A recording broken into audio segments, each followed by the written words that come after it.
I want you hijacking a few of your friends and asking them to describe something to you.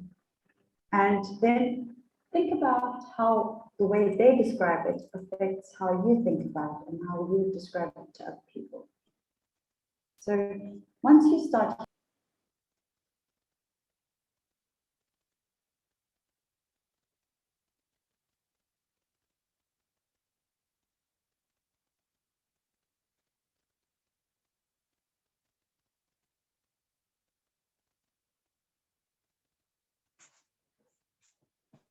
No sound.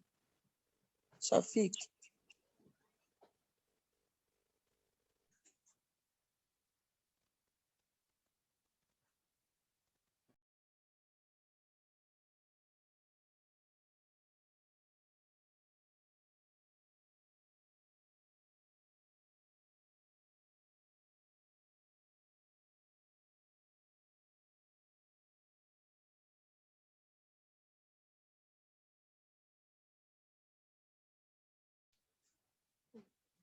No sound at all.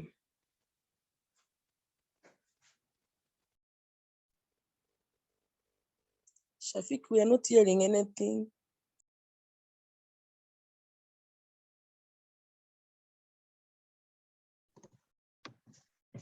Joseph, you have mute.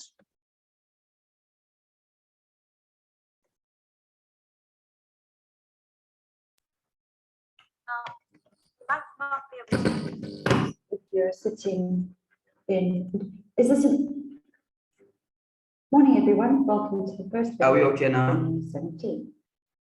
So we're talking about research paradigms. Yes. Correct. Now, you might not be able to do this in groups if you're sitting in a different venue, if you're one of my distance learning students, but I want you to think about maybe hijacking a few of your friends and asking them to describe something to you. And then think about how the way they describe it affects how you think about it and how you describe it to other people. So once you start hearing how other people describe things, you might adjust the way you describe it, and they might give you extra insight, and eventually you might agree on a definition. Now, this is pretty much how science works too. We are all trying to describe and understand things so we can arrive at some sort of truth. Most quantitative research texts identify 3 types of research. Now, all the research is trying to do is to describe things accurately and in a way we can all agree on. So the first phase is, or first type is exploratory research. The second type is descriptive, and the final type is explanatory. And though they sound like separate components, they're often all evident in the same research project. So exploratory research is just that. It's when you're exploring a topic for the first time, you're not familiar with it, and you're now trying to understand more about it or define it for the first time. So it's research on a concept, on people, on a situation when not that much is known about that. Where you've seen a few things and you might have observed something and you want to explore it further and understand it better. So you want to be able to explore the topic until you more or less pin down what you think is happening. Descriptive research is research on a concept, on people, on a situation again. But in this case, you know something about it, but you want to explain what you've seen or what you've observed. So you might have driven through a specific community and you might have seen something. And then you want to explore that phenomenon. Like say, you notice that one community actually is doing so much better than the others. The community is tidy, the kids play together, there seems to be very limited conflict.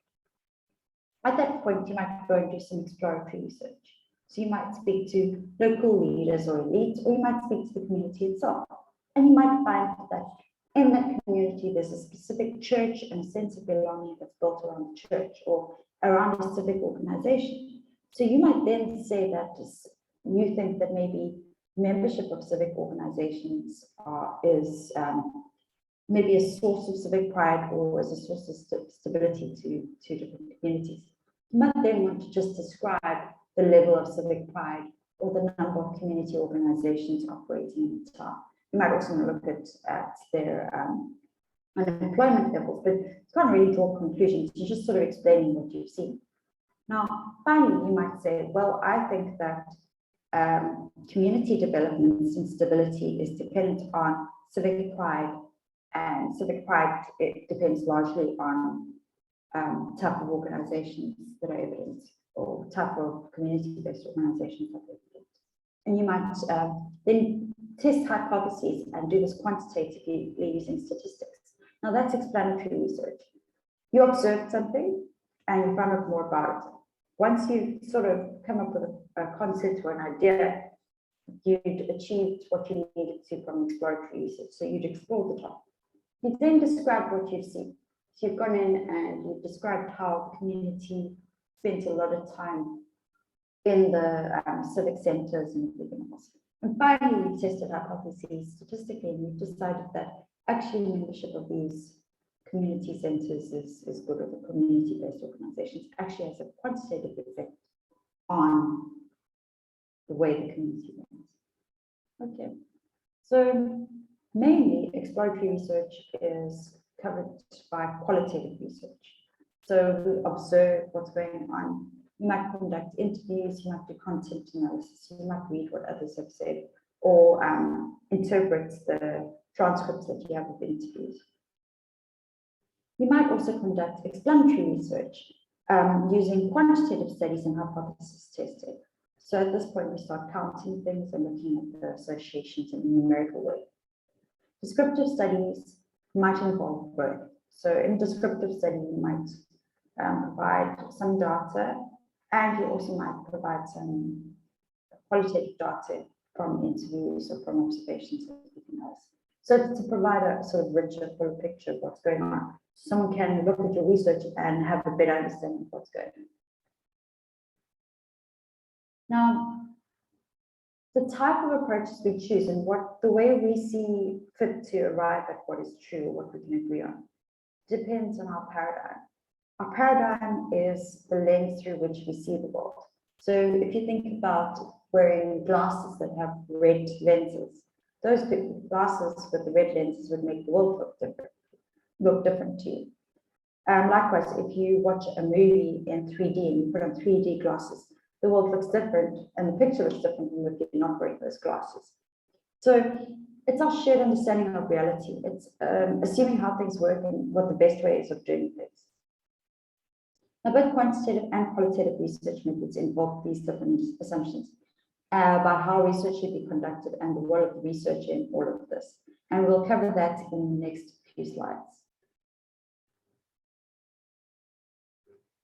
As I said before, paradigms are pretty much the lenses we look at the world through. So it's our worldview, and it's our assumptions about how things work, like what is truth, what is justice, what is science, and these can differ a lot from person to person. And trust me, sometimes this can cause major arguments between people. So when you start looking at quantitative and qualitative research, you start to see that they handle the world very differently, and they handle the truth differently. And they have different assumptions about what is truth and how we can construct truth, or whether we construct it, or whether it sits outside of us. So I'm going to take you on a sort of quick tour through this, but it's a fascinating area. I would recommend that you read around the topic. I've put notes up. A good one is Gruber and Lincoln, and I'll try and add the link in the description below. Now, the role of the researcher, like I said, differs in each of those, but let's look at some of the other roles that might differ, or some of the other things that might differ. Qualitative research is largely to do with unstructured, ambiguous information gathering. So you might have open-ended questions, and open-ended questions where someone can respond in whatever way they see fit. You might even have completely unstructured or semi-structured interviews, where you start off with a specific question in mind, but after that, you just let the conversation flow. You might use observations, and you might use content analysis, which is sifting through information to find themes, commonalities, and to try and interpret what is being said. Quantitative research is much more structured. So you might use experiments here. You want to control and isolate out any other variables that might affect the findings. You want to test things. So this is very much based in we use the word hard sciences for quantitative sciences, but more to do with physics and mathematics and, not so much to do with how people feel about things or allowing things to unfold in a more organic way. So the other thing here is that we might still use things like interviews, but we might use structured content analysis. So our rules for analyzing content are different. Our interviews might be more structured. We might use closed-ended questions. So we give people options and they have to select an option as a response. And we might also use observation, but then we might use strict observation schedules. So we might be counting how often something happens, or we might be looking at specific patterns that we're trying to identify and then ticking off when they happen. Qualitative research is way more subjective. So you as the researcher are allowed to interpret what is going on more according to your worldview. And they kind of say that, well, this is impossible to escape. Our entire experience of the world and how we create reality is filtered through our perceptions and our experiences. So you can't escape the subjective, but quantitative researchers try to make things way more objective. So they wouldn't like to have to interpret things very deeply. They'd rather use numbers and stats because they might feel that being too subjective will bring bias into the process. The qualitative guys use induction and the quantitative guys use deduction, and we'll discuss that in more detail, so I'm not going to cover it here. The qualitative research is also very unstructured. I say that, but at the same time, it's actually untrue. I would say that the complexity is harder to manage when it comes to qualitative research. That it's not that it's unstructured, it's that you, in order to apply structure or make sense out of text or talk or ideas or concepts, you have to spend a lot more time working through it. And so it's not a lazy cop-out. If you do it correctly, it can be very highly structured and logical. It's just the format is mainly words, so it's a little bit harder to maintain that structure. Quantitative research is structured from the get-go. So you plan everything a lot more carefully and systematically because your hope is that other people can replicate the same study. When it comes to qualitative research, they say that there's little manipulation of subjects, but this isn't necessarily totally true because of the subjective nature and the fact that you're interacting with your subjects more. You're more likely to manipulate them through giving off cues, whereas in quantitative research, the assumption is that we might actually manipulate subjects because if you're in an experiment and you're trying to look at the effects of something, you're most likely going to have to determine those effects and apply some sort of treatment. Qualitative research is time-consuming to conduct, but quantitative research might actually not take that long to conduct. The difference is that with qualitative research, you might not spend as much time on the planning stage, although they would argue that they spend a lot of time on planning. You might spend more time on the data collection, and then you will spend a lot of time on the analysis. And I'm talking a lot, like you have to give yourself enough time when it comes to qualitative research. So it is a time-consuming process. With quantitative research, your planning can take a long time. Could take as long as 6 months to conduct research that only lasts, say, 6 hours. And I'm not even joking. That's how long it could take you to set everything up, especially if you're developing an experiment or you're developing a new instrument from scratch. Then the data analysis and everything and the data collection is actually fairly easy. So the time is up front and maybe with a bit of time afterwards for coding and analysis. But with the qualitative research, it's more or less the other way around.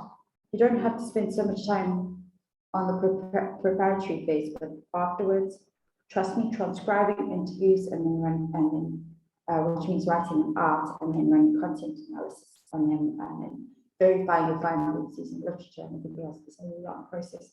So if you are an undergrad who's thinking of becoming a postgrad, or if you're a postgrad, don't think that that's the easy route. Neither is easy. They both have to be done using as much rigor as possible.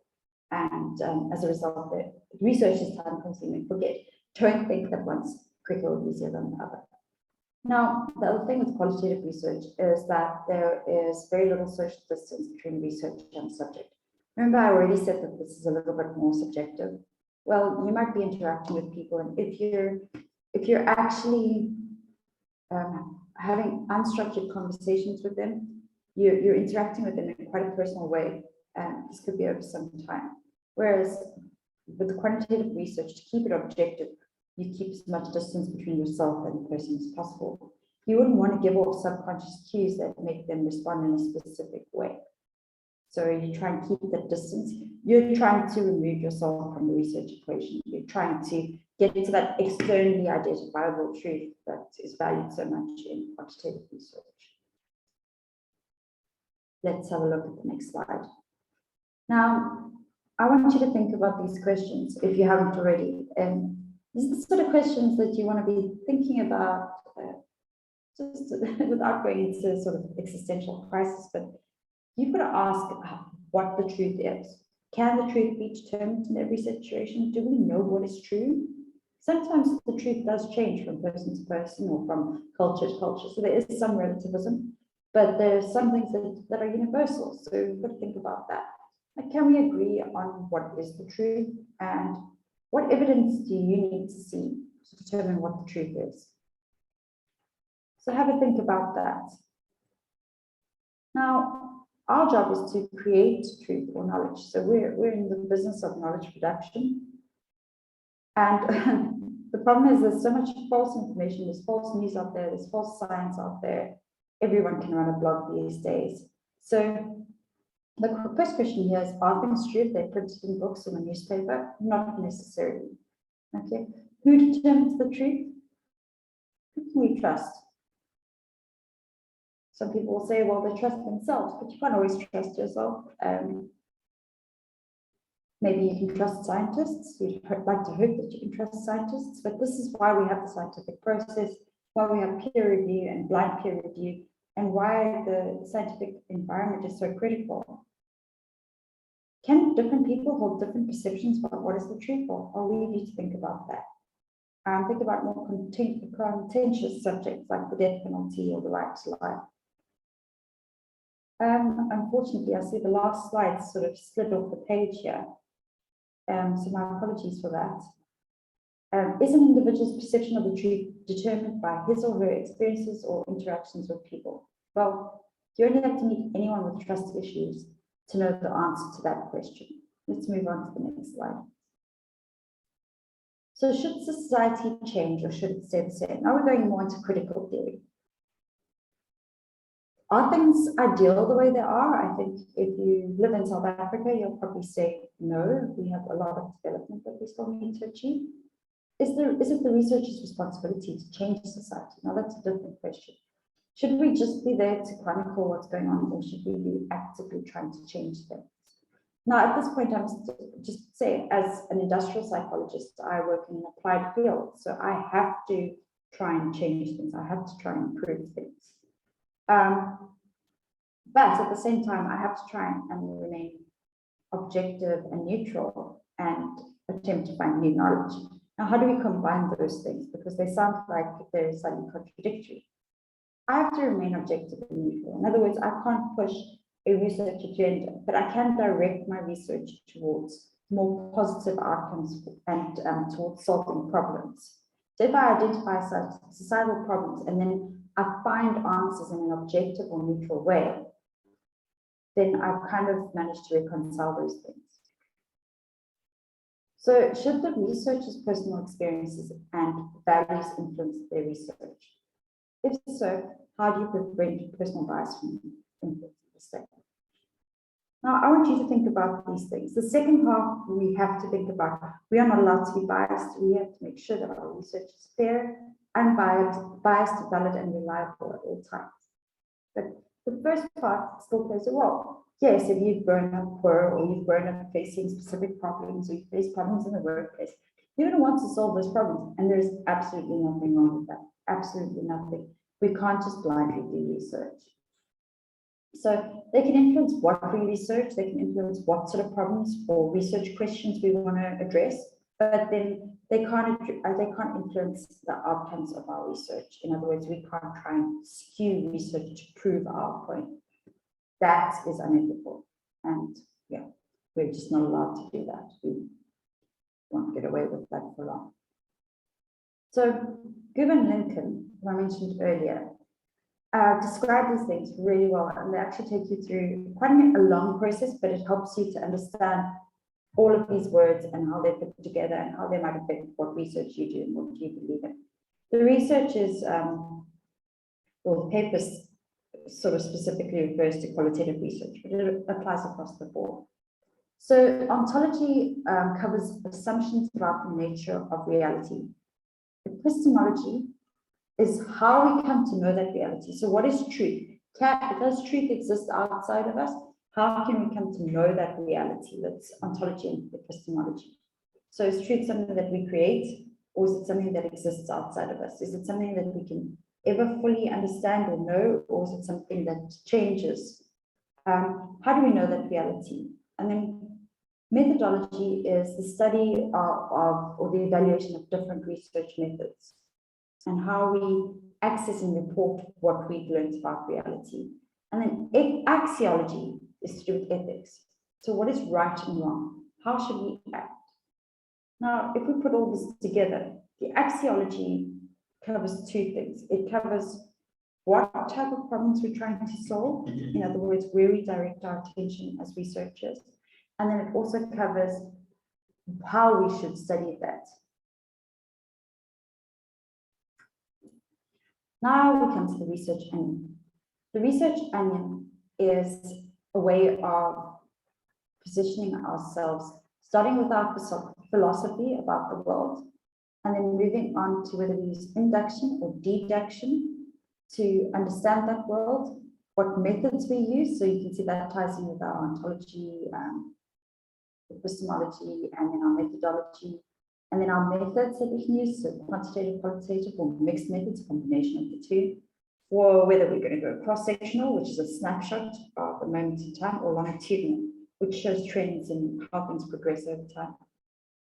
And then the final phase, after having gone through that entire journey, is to actually outline how you're going to do this. So what techniques are you going to use and what procedure you use? So what's your philosophy? Do you believe in a sort of external truth that can be identified through experiments and through numbers and counting, and that we should be objective? Or do you believe that truth is something that is created through internalizing experiences and processing and sharing that information? And then, yeah, the research pretty much covers every phase of research. Like I said, we'll cover induction and deduction later. So you have to understand your research philosophy. It's the term relating to the development of knowledge and the nature of knowledge. Now, that all that says is development of knowledge is research, okay? And the type of knowledge that we collect. So ontology is the nature of reality. What is real? What is true? What assumptions do we have about the way the world operates? And what commitments do we hold to those views? So the first one we can look at here is objectivism. This is the position that social entities exist in reality, external to the social actors concerned with their existence. So if these things exist, they're not constructs within our minds, they're something that we can observe and measure. Subjectivism, on the other hand, holds that these phenomena don't exist external to us, they're actually just created through our perceptions and then how we act because of those perceptions. So that these things are actually just constructed by us and or co-created by us. You can see it's almost the same thing, but it's just slightly different angle, and that slight angle is a very important difference. So ontology is the science or study of being or existence, and it's about what exists. Does it exist externally to us, or does it just exist because we see it or perceive it? What does it look like? What units do we look at? And how do these units interact with each other? It's our view on the nature of reality. And is this an objective reality that exists, or is it a subjective reality that is created in our minds? So, and basically, we know that our perceptions aren't necessarily, for instance, color is made up the way it is because of the way that light reflects off surfaces and then is received and processed by our brains. Colorblind people see the world completely differently. Does that imply that color exists outside of our minds? Well, it implies that maybe not, but we can measure light waves and we can quantify those light waves and then associate those with colors, and then we can put a little side note saying, well, colorblind people might see it slightly differently, and that's kind of objective. But the more subjective approach would be to say that color is something that exists within our minds, that we can't actually guarantee that we all see colors exactly the same. And they'll argue that this is more appropriate when we're looking at things like social justice issues or social issues, maybe not so much things in the say real world, but the physical world. For an everyday example, we could look at a workplace report, asking one to question whether it describes what's really going on or what the author thinks is going on. Well, often in the workplace, it's what the author thinks is going on. They then say that when we look at things like culture or power or control, we might say that they're actually an illusion. That if you think about culture, it's actually quite hard to describe or define a culture. A lot of people say you just know culture when you see it, and that's kind of what we're talking about here, is that culture doesn't necessarily exist outside of the people within that culture. But at the same time, we can see manifest elements of culture, and we can quantify, not quantify, but we can measure those. So it is quite tricky. So do these things exist, or are they an illusion, a shared illusion? How do individuals and groups determine these realities? Does the reality exist only because we experience it? Well, probably. Does it exist independently of that experience? In the case of culture, the first response would be to say, well, no, not necessarily. But then if you think about a culture that's died, okay? So while that culture existed, it was a culture. It was perceived as a culture. People acted in a certain way because they perceived that culture existed. There were symbols and rituals and things that you could actually measure and describe that were to do with that culture. So at the time, you could say the subjective approach would be to say, well, these guys have co-created the culture. Now, a more positivist or objectivist type person would say, when that culture's died out and anthropologists or archaeologists go back and they find what's left of the culture in records and artifacts and everything else, then surely that's a sign that the culture existed outside of the people who constructed that culture or understood, had a shared understanding of that culture. And they would argue that it's not, you can't say that that the culture is there still, that the physical remnants are enough. They would say that the new archaeologists or anthropologists are recreating or co-creating that culture when they examine the artifacts. So you can see how this gets a bit messy, right? And you actually might get impatient and say, well, I just want to get on with research, you know, and my discipline has real problems in the real world that needs to solve. But these are important questions because they're going to determine whether your research is rigorous enough for you or not, whether it's truth, whether it's acceptable in the community. So we share rules about this, and that helps us. Epistemology is what's acceptable knowledge in the field of study. And you can see this. I have a research partner who works with interviews purely, with elite interviews. So he believes that you can find out about the nature of society or governance simply by speaking to its leaders. Now, if you come from a more positivist background, you'd say that that's rubbish because the leaders are going to present something and that might not be accurate. You spoke to the man on the street, or but he had spoken to a representative sample of the man on the street in that country, you might find a very different picture. Okay, so you can see that different fields have different evidence that they accept. So I might not accept something that's really subjective, but others might think that that's absolutely perfectly normal. This is coupled with ontology. So again, we go back to subjective and objective research methods. and our understanding of what reality is. What is the best way of inquiring about the nature of the world? That's what we're asking here. Inquiring into the nature of the world. So what's the best way of finding out about reality? And that's obviously based on how we understand reality. What is knowledge? What are the sources of knowledge? And what are the limits of knowledge? So what is knowledge? What can be known? Now, what we arrive at here is that the truth in social sciences is this vanishing point. It's something we approach, but we can never achieve. Because it might, even in physics and stuff, what we know does change, and truth changes a bit, but it changes a lot more slowly. The rules are a bit more fixed, 1+1 is always 2, but the human development level, the unemployment level in the country could change changes from day to day, but we measure it from year to year. So we might know what is true in a specific society at a certain point, but then it's going to change because people are dynamic and the world is dynamic. So our limits of knowledge are that we can sort of be accurate, but we might not be accurate on that day. We might be able to describe what was happening last year. So, and yeah, you can see how epistemology comes in here. What are we measuring? Methodology is talking about how do we measure it, how do we make sure it's valid and reliable, but what is truth? What evidence do we accept here? Are we just going to sit around and talk about something? And is that then truth if we agree on something? Or do we want some sort of objective, externally knowable stuff? Yeah, so questions of epistemology are starting to overlap into research method, okay?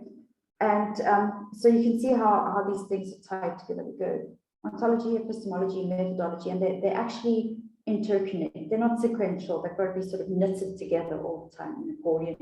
I hope that's the right word. You can Google it, and I can see maybe stupid accordion isn't the right term. Now I'm tempted to Google it, but I'm going to carry on. Okay, so epistemology is the theory of the method of the grounds of knowledge. So grounds of this basis is what we base our perceptions on. Okay, what are we basing this on? It's a set of claims or assumptions about the way in which it's possible to know reality, and how what exists may be known, what can be known, and what criteria must be satisfied in order for stuff to be known as knowledge. So I might not take something as fact purely through interviewing one person. I might want to observe it and speak to a bunch of people and test hypotheses. Someone else might accept speaking to one person as fact or truth about a subject. I wouldn't base a theory on one interview, but other people do. So epistemology is how and what it is possible to know, and the need to reflect on the methods and standards through which reliable and verifiable knowledge is produced. So you can think of this as the umbrella, and then methodology is sitting underneath this. Reliable and verifiable knowledge is the important part here too. So for us, we want fair knowledge. So we don't want to be biased against any group. We want reliable knowledge. So it must consistent things we use must consistently measure what they're supposed to measure. And it must be valid. We must measure what we're supposed to measure. And this in qualitative terms is to do with rigor. The rigor means the energy or the accuracy with which something is done. Again, you can check it, I might be wrong, but that's my understanding of rigor. So epistemology, again, is knowing what you can know, or how you can know it, and yeah, what you can know and how you know.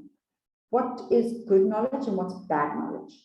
And how can we represent or describe reality? Can we be certain about it? And they decide, well, again, they emphasize the same thing. This is all one big knitted up knot or mess. Ontology and epistemology work together, and they're very closely tied with methodology. Okay. So you have to understand your assumptions about this, because they're going to inform your method later on. But surely you should just know this stuff anyway. Like, how can you exist on a planet and not question everything around you? How do you know you're not sitting in a bed somewhere in a coma and you're imagining everything that's going on today? How do you know you didn't fall asleep and because my voice is so very boring and that you've dreamt all of this? How do you know the sky is blue? Well, the sky isn't blue, it's just reflection because of, if I remember correctly, the way the light moves through our atmosphere. So the sky's not even there, man. So think about these things. Okay, I like this diagram. It will help us to understand what I'm talking about a bit better. So the first question is, what is out there to know? What is truth? and that's our ontology. Objectivists think that reality exists outside of researchers. Constructivists believe that this is something that we create and agree on as researchers. How do we know what we know? Is epistemology. Positivists believe that truth is external to us, something that can be measured and discovered. We can write rules about the stuff and we can apply them consistently. Interpretivists say that we co-create reality, we discuss stuff, we interact, we agree on it, and this will change over time. Think about things like women's rights. Remember, we didn't get the vote until relatively recently. What is true and what is right and just has changed. So both are true, but different value of truth. How do you acquire knowledge? Well, through methodology. We can use deductive, going from general information to specific evidence, or inductive. We can go from observing stuff to coming up with rules based on what we've observed. And then what procedures do we use? Fine, the methods.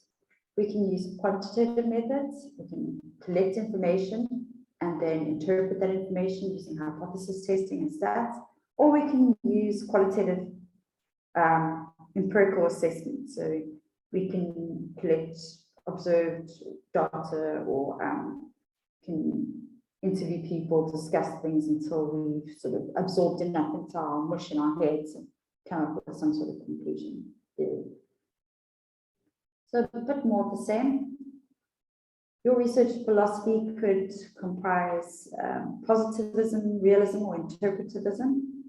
Axiology is slightly different here. It's, again, I said about ethics, about what we focus on and about how we focus on it. Positivism is the stance of the natural scientist, is that things can be quantified, measured, tested.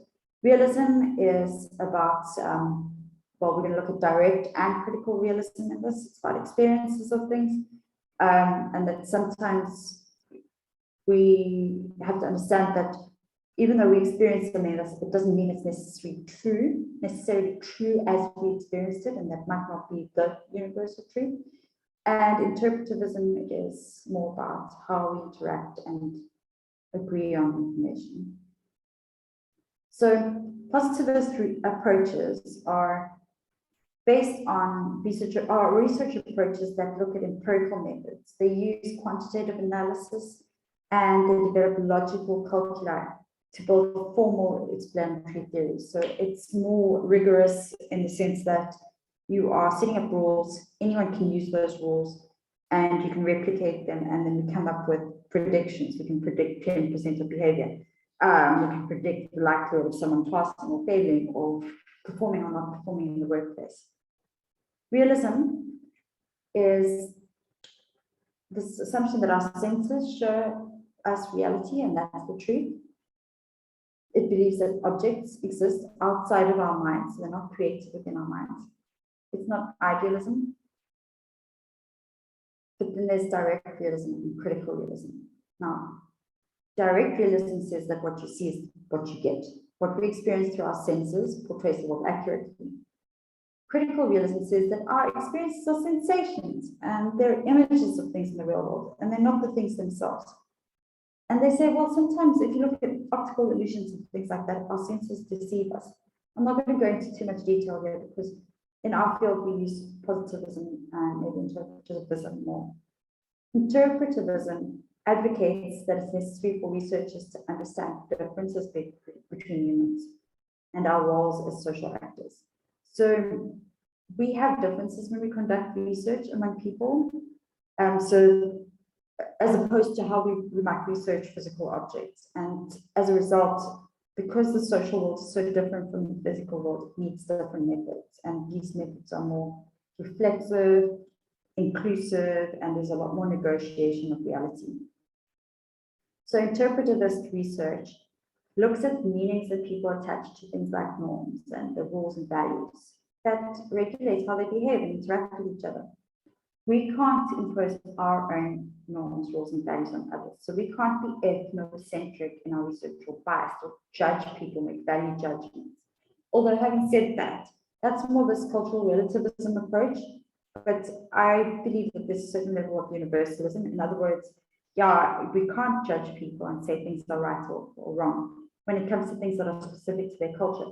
But if that, I'm South African, so our constitution sort of says that you have freedom as long as that freedom doesn't start to impact on the well-being of others. So it's the same. There are universal rules about how we should treat and interact with each other. And I think that it's okay to impose an understanding based on that. So axiologically, there are boundaries to relativism, or yeah. So there are axiological boundaries that impose a kind of type of universalism in terms of what's right or wrong. At least as a South African, that's what I believe. So we can't focus on what people tell us about the reasons for their beliefs, but also on the practices, why those things are justified. So social practice gives meaning to social action. So we have to understand things within their context. We can't be completely objective. That might explain or rationalize or justify certain behaviors that don't seem particularly normal to us.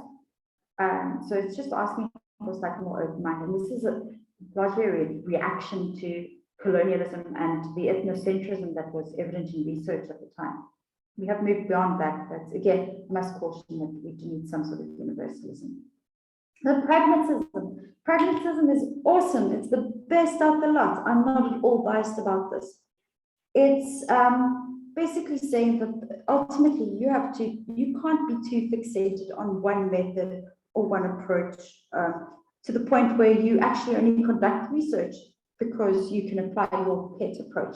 Instead, you've got to look at the research problem and you've got to decide based on that problem. So constructivism is not going to work when it comes to measuring blood pressure. I don't care about a culture's understanding. Well, I sort of do when it comes to the fact that you might need to understand a culture's understanding of blood pressure to manage it. But if I'm just measuring blood pressure, hello, I'm going to use a positivist approach. At the same time, if I'm trying to reduce blood pressure in the community, I might use a more interpretivist approach and speak to people about blood pressure and how we can best appeal to them to reduce the blood pressure. But the focus is on reducing the blood pressure. It's not on touting a favorite approach, okay? So I hope that makes a little sense. If you want to look up critical pragmatism, which is where you identify problems in society and you work towards social justice and you employ whatever research methods are appropriate in order to achieve your objectives. So it's the most important determinant of your epistemology and axiology is the research question. It doesn't determine your ontology. In fact, most of these things are already predetermined in critical pragmatism. We understand that there is a truth, but we might never fully get there. The truth is something that is approachable, but will never fully arrive at. We understand that we must use whatever means are necessary, that we've got to agree and create consensus between people when it comes to subjectivity. So we can't be completely objective, we can be intersubjective. And all of this has already been sorted out. So read up about critical pragmatism. So our paradigm, again, is a way of explaining social phenomena from which particular understandings of these phenomena, a way of examining social phenomena from which particular understandings of these phenomena can be gained and explanations attempted. That's all it is. It's a way of examining them in a way that we can agree on and will help us to understand this phenomena and will help us to explain this phenomena better. I said I'd talk about deduction and induction. The first stage of deduction is deducing a hypothesis. This is the silly part of this. To get to that phase, you need to actually go through an inductive process where you read extensively. So you observe all these different research reports or accounts from different people, and you come up with a guess about what's going on, an educated guess. Then you operationalize your hypothesis. So how can I test my hypothesis? Then you test it, and then you examine the outcome, usually using inferential and descriptive stats, and then you modify your theory. So the beauty of this is that induction, the theory building, actually happens before deducing the hypothesis. So the guys who said that they're purely deductive are telling fibs. They actually use an inductive process without realizing it. They just do it on the slide before getting to what they see as the, and I'm using air quotes here, real science. Thank you very much for keeping yourself logged in and paying attention to this very long video, but I think it's worth it. A number of things have been highlighted, and I must admit that the video was a little bit long. And there are other parts that really try to just bring out summary of what has been spoken from the very first part of the video. That's why I've just decided to end it here. I think the key points that we wanted to have explained in this have been explained. I want to, before I open it for questions from the rest of us, I want to call upon one of us to make a summary of what has been happening. The video has been long, and I'm sure in these hours of the day, where people are fighting with sleep. When the video becomes very long, sometimes they will pick it in bits. So in this case, may I now take this opportunity to invite my brother, Bernard, to give us just a quick summary and highlights of what has been happening in here. Then after that, we will ask questions from you. But even before Bernard comes in, I want to make this announcement.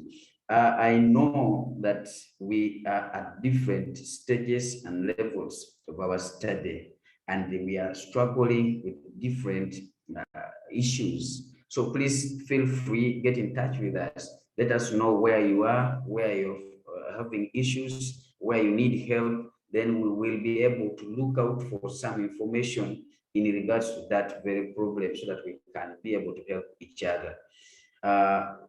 With that, I would like to ask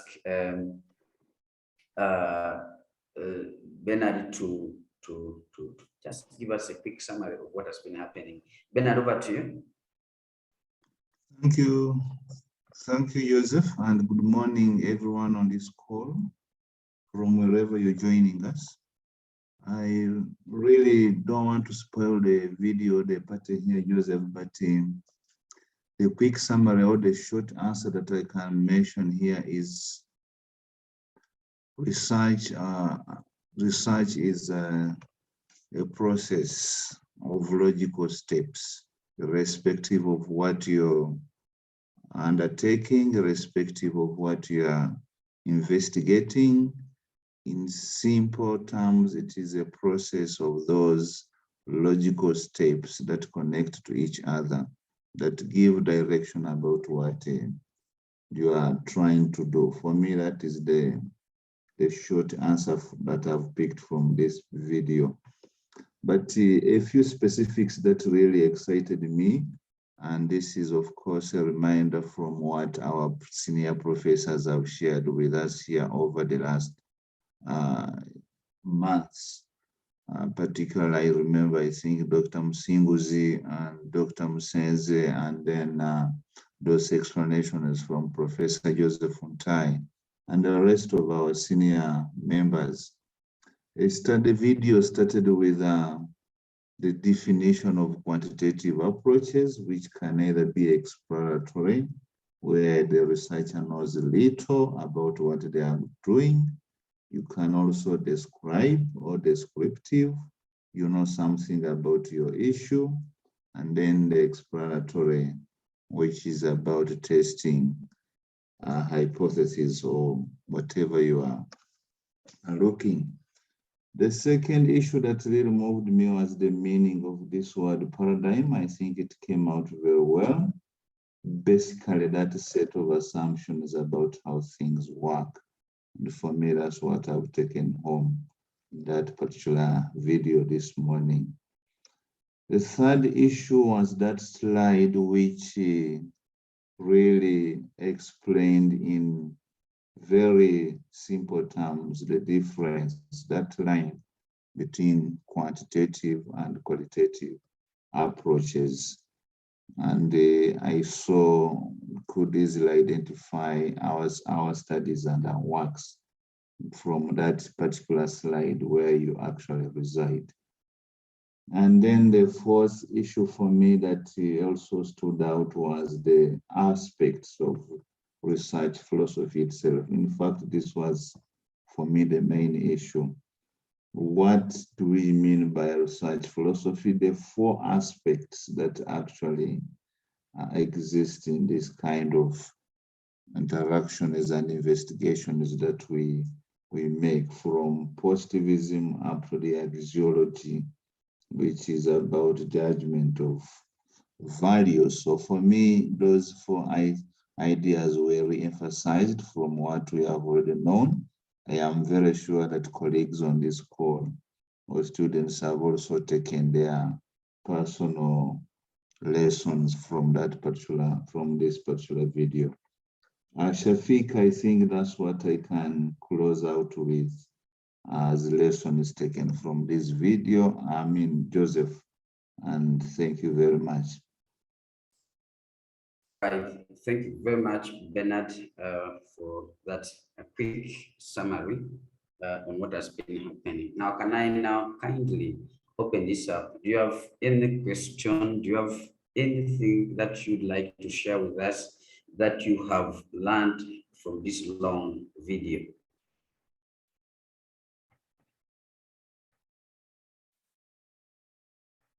Yes.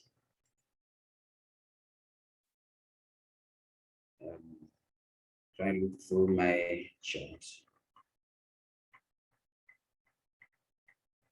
Okay. Thank you. I have a hand from James. James, please unmute and share with us what you have learned this morning or a question that you have. Thank you, Joseph, and all members on call. What I've read from the video is that there is an interdependent relationship between ontology, epistemology, methodology, and methods, and how those different variables relate with each other. And when you understand how methodology, how ontology, how epistemology, methods, and methodology relate with each other, that's when you can be able to determine the philosophical design of your study. And I believe the whole video was about explaining what ontology is, and ontology is the nature of reality.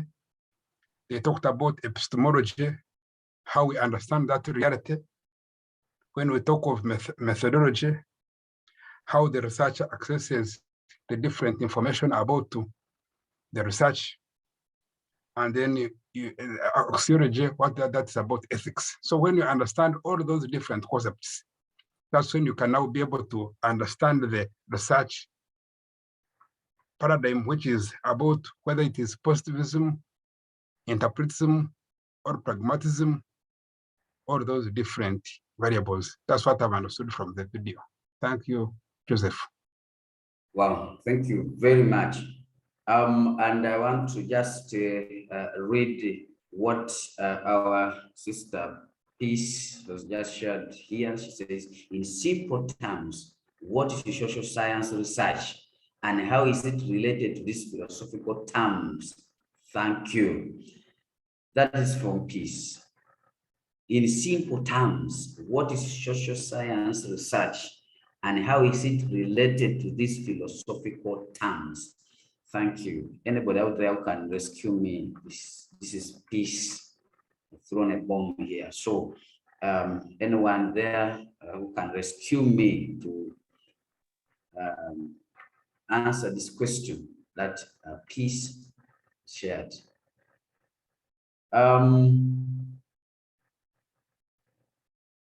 Our time is almost fast spent. We have about 2 or 3 minutes to conclude, but I'm looking for one person or two to give a comment on the question that Peace has put here on the chat. Okay. Thank you very much. I am seeing a hand from Nyamuyonjo David, and with due respect, this is my teacher. So my teacher, please unmute and go on. Okay, thank you so much, our dear professors and colleagues. I've really learned a lot from this.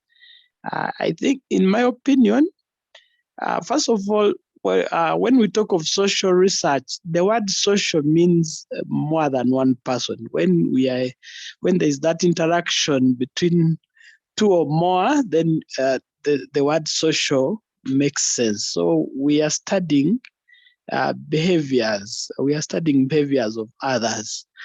And when we are studying behaviors of others, we make assumptions about human nature. And that is why the concept of ontology is important, because in ontology, we are looking at the assumptions about the reality that we are trying to study. In other words, is that reality objective? Is it subjective? Is it in the mind of the researcher, or it's absolute?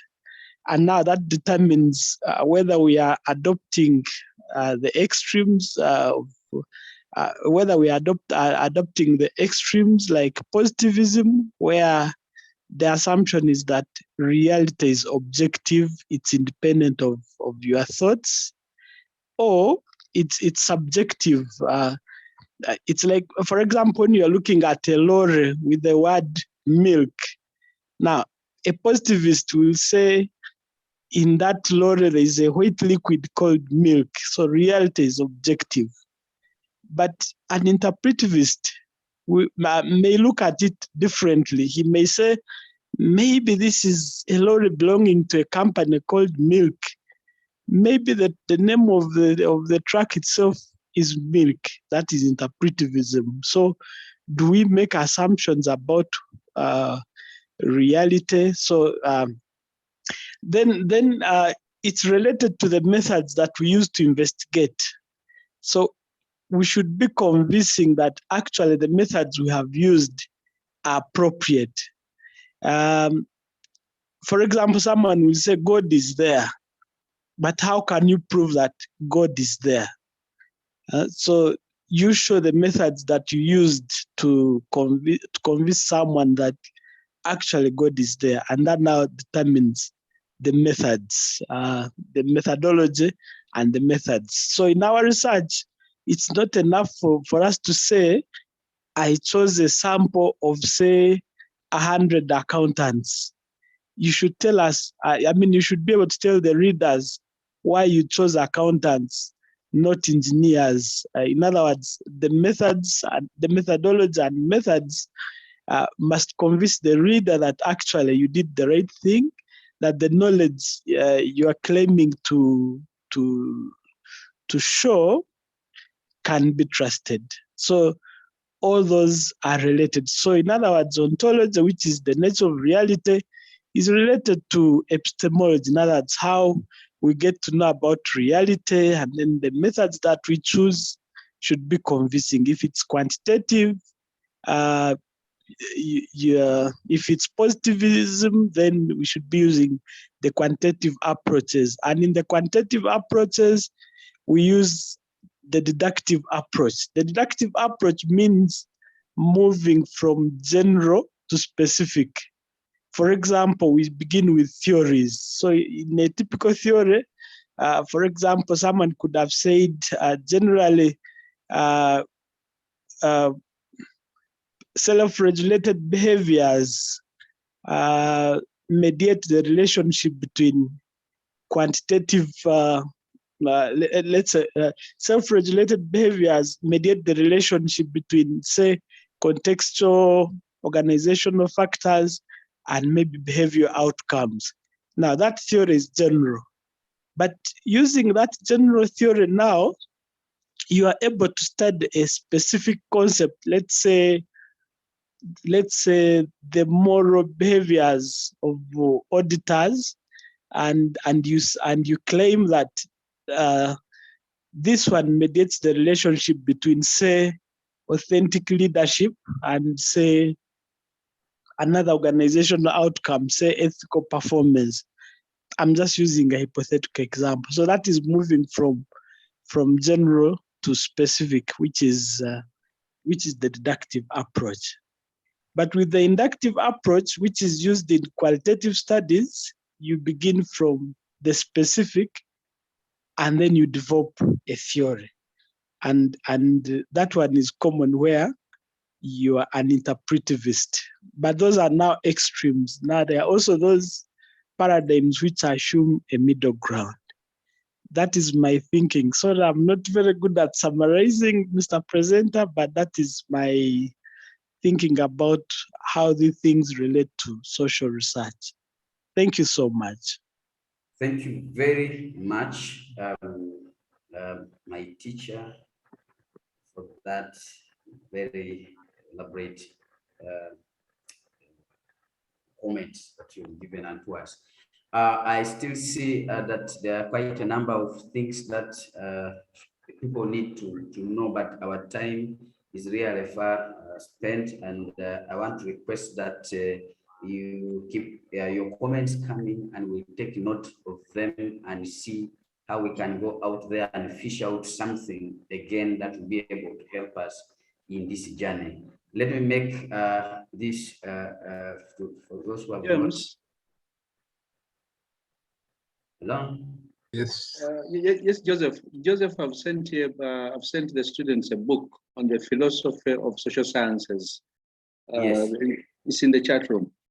Yes, I've seen.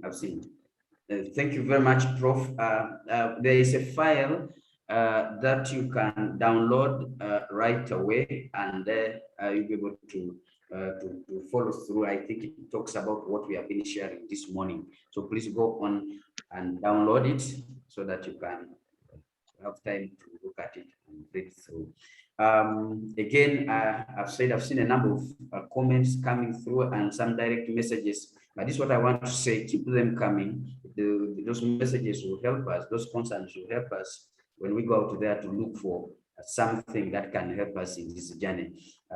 Thank you very much once again. I want to now take this opportunity to hand in this mic to next moderator, who's going to take us in the next session. Allow me then invite Dr. Walugembe to take us through the next session. Thank you very much.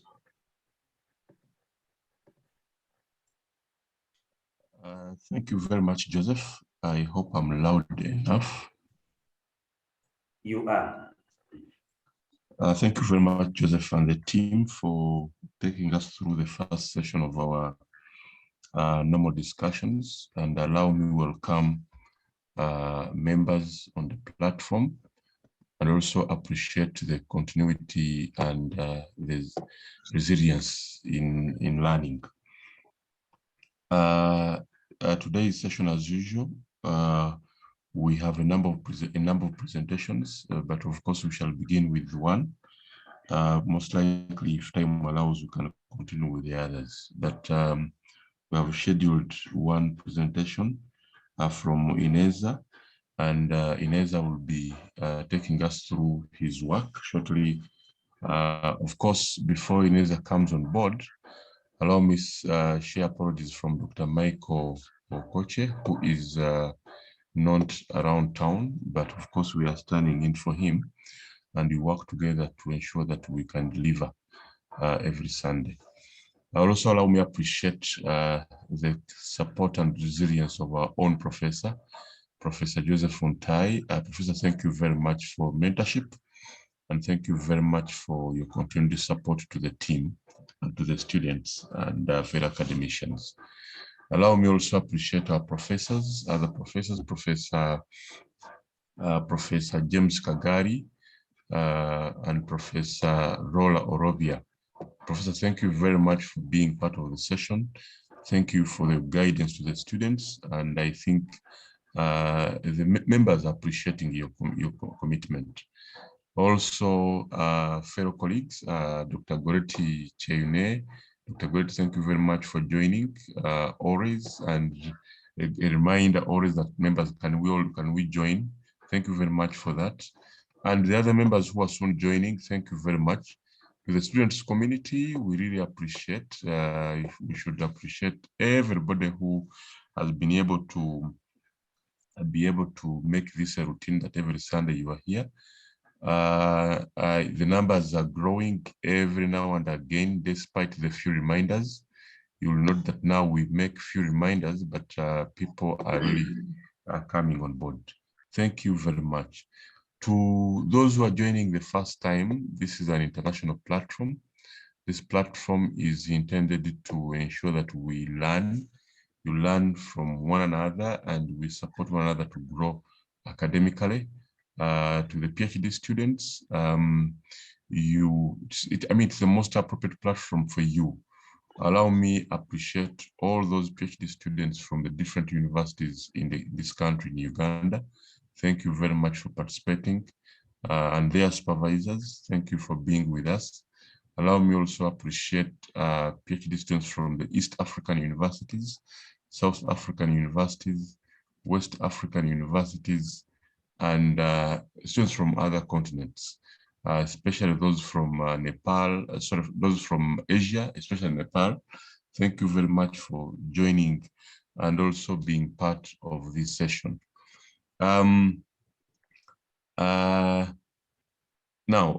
With those few introductory remarks, I hope there is no any other comment. If my colleague who is going to share the presentation today, Ineza, is online, I would request him to prepare and start sharing the screen. I hope you have the rights by this time, Ineza, to start sharing your screen.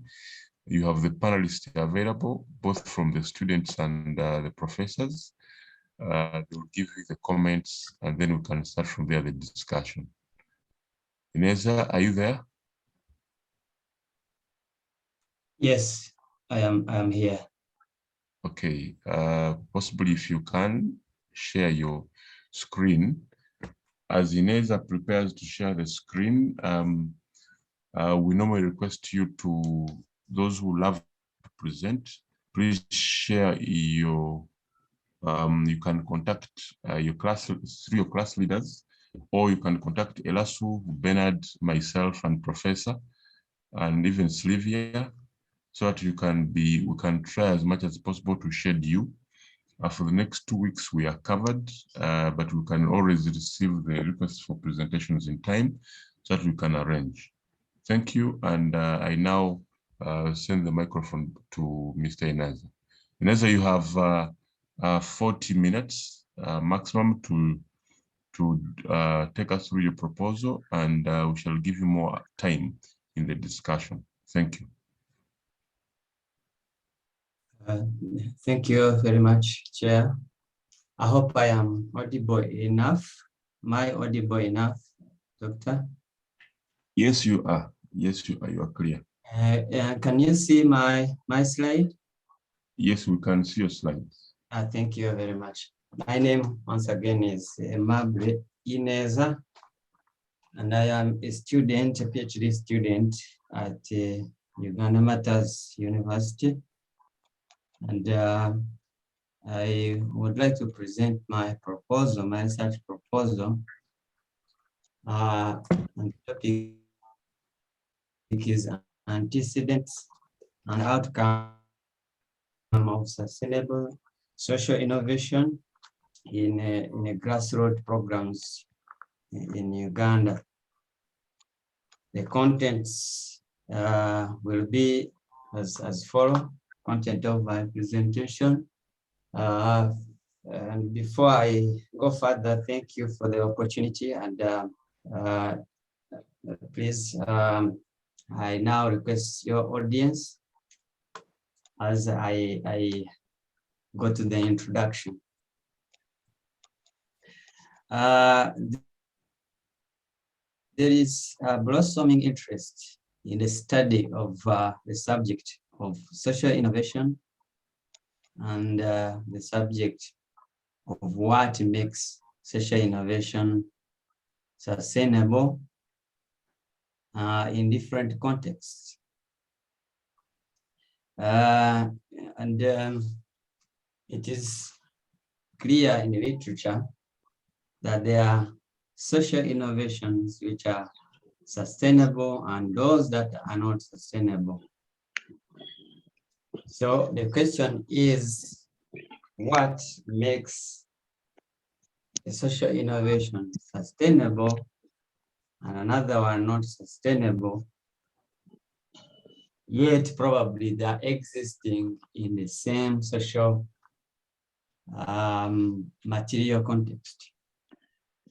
Before I go further to explore that challenge, let me first define what social innovation is using literature.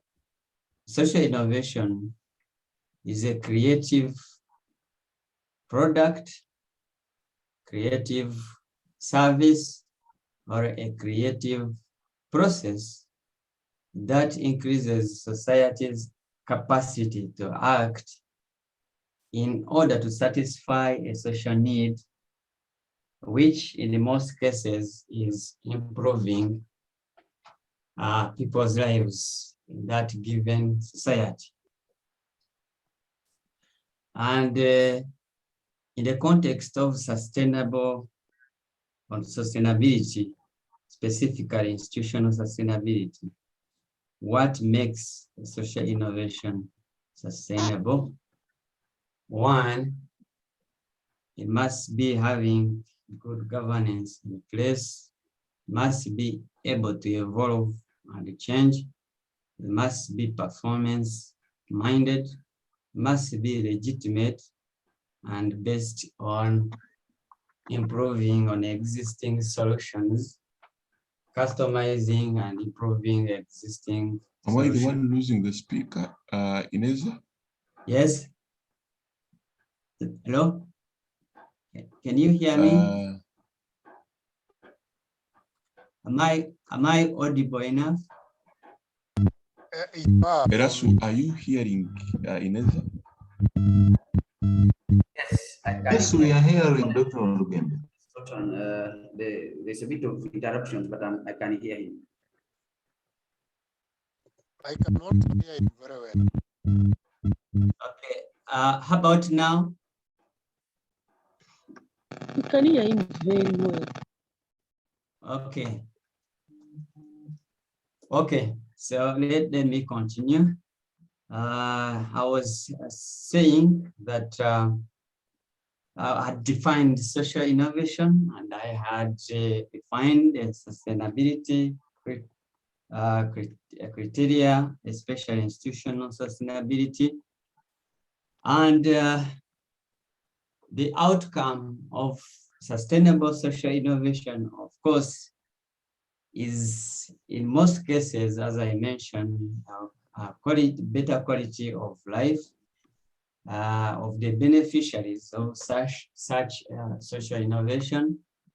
And using the headline well-being criteria, a better quality of life can be measured using living conditions and subjective opportunities criteria. Social innovations, sorry, I can, is someone reacting? I request that we mute maybe. If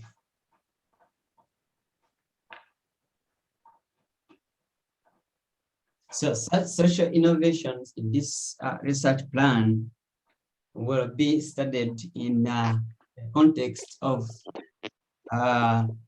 grassroots programs, mainly focusing on those programs that are in poverty alleviation and socioeconomic well-being, using literature.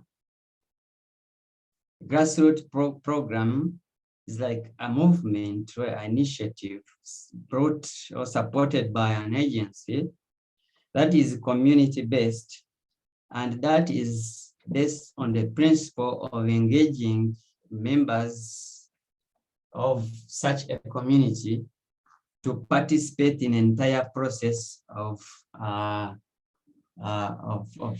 their benefits. And the goal usually of a grassroots program is fourfold.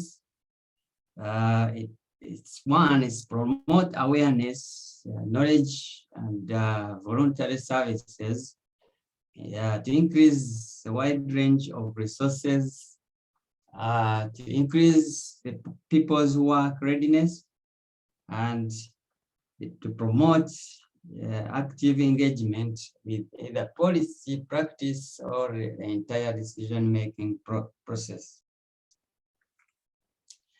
So why are we talking about sustainable social innovations? Is because one, there are existing persistent social problems.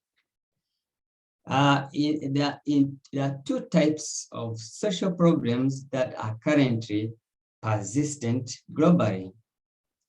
One is some conditions that are violating the values of our present society.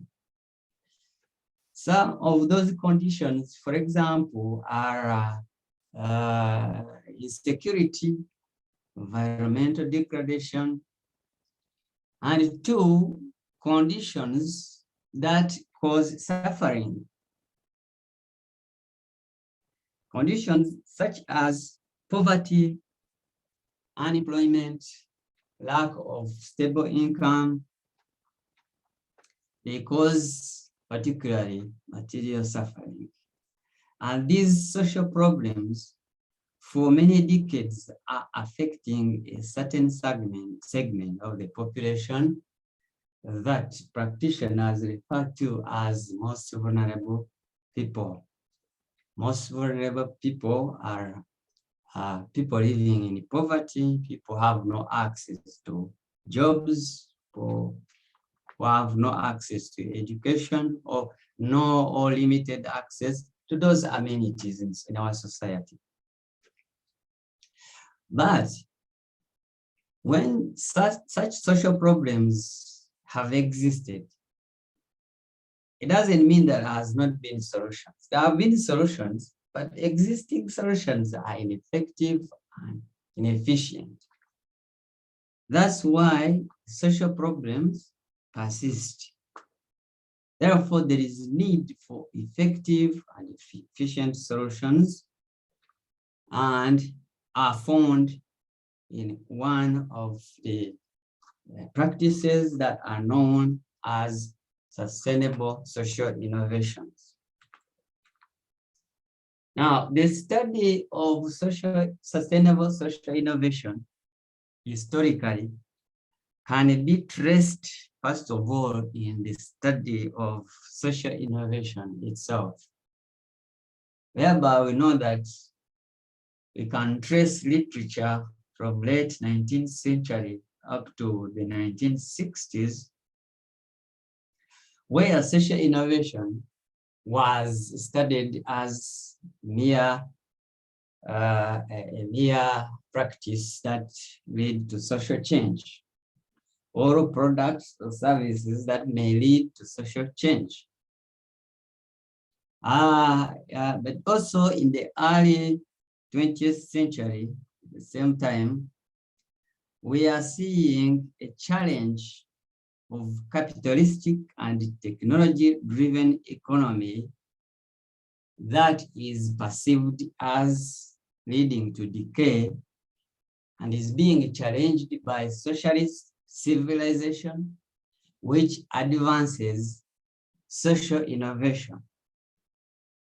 Social innovation, therefore, is an inclusive process in this set of studies that seeks to challenge the exclusivity of solving problems of humanity only in the perspective of capitalism and technology.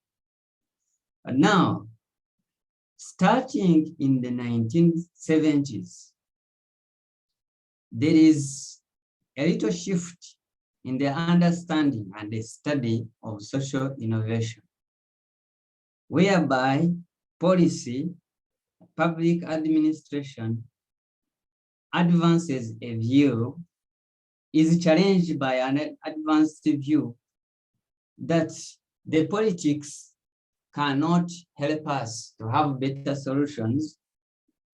The better solutions in the name of social innovation are actually found in the economy, not just in the politics, but in the economy.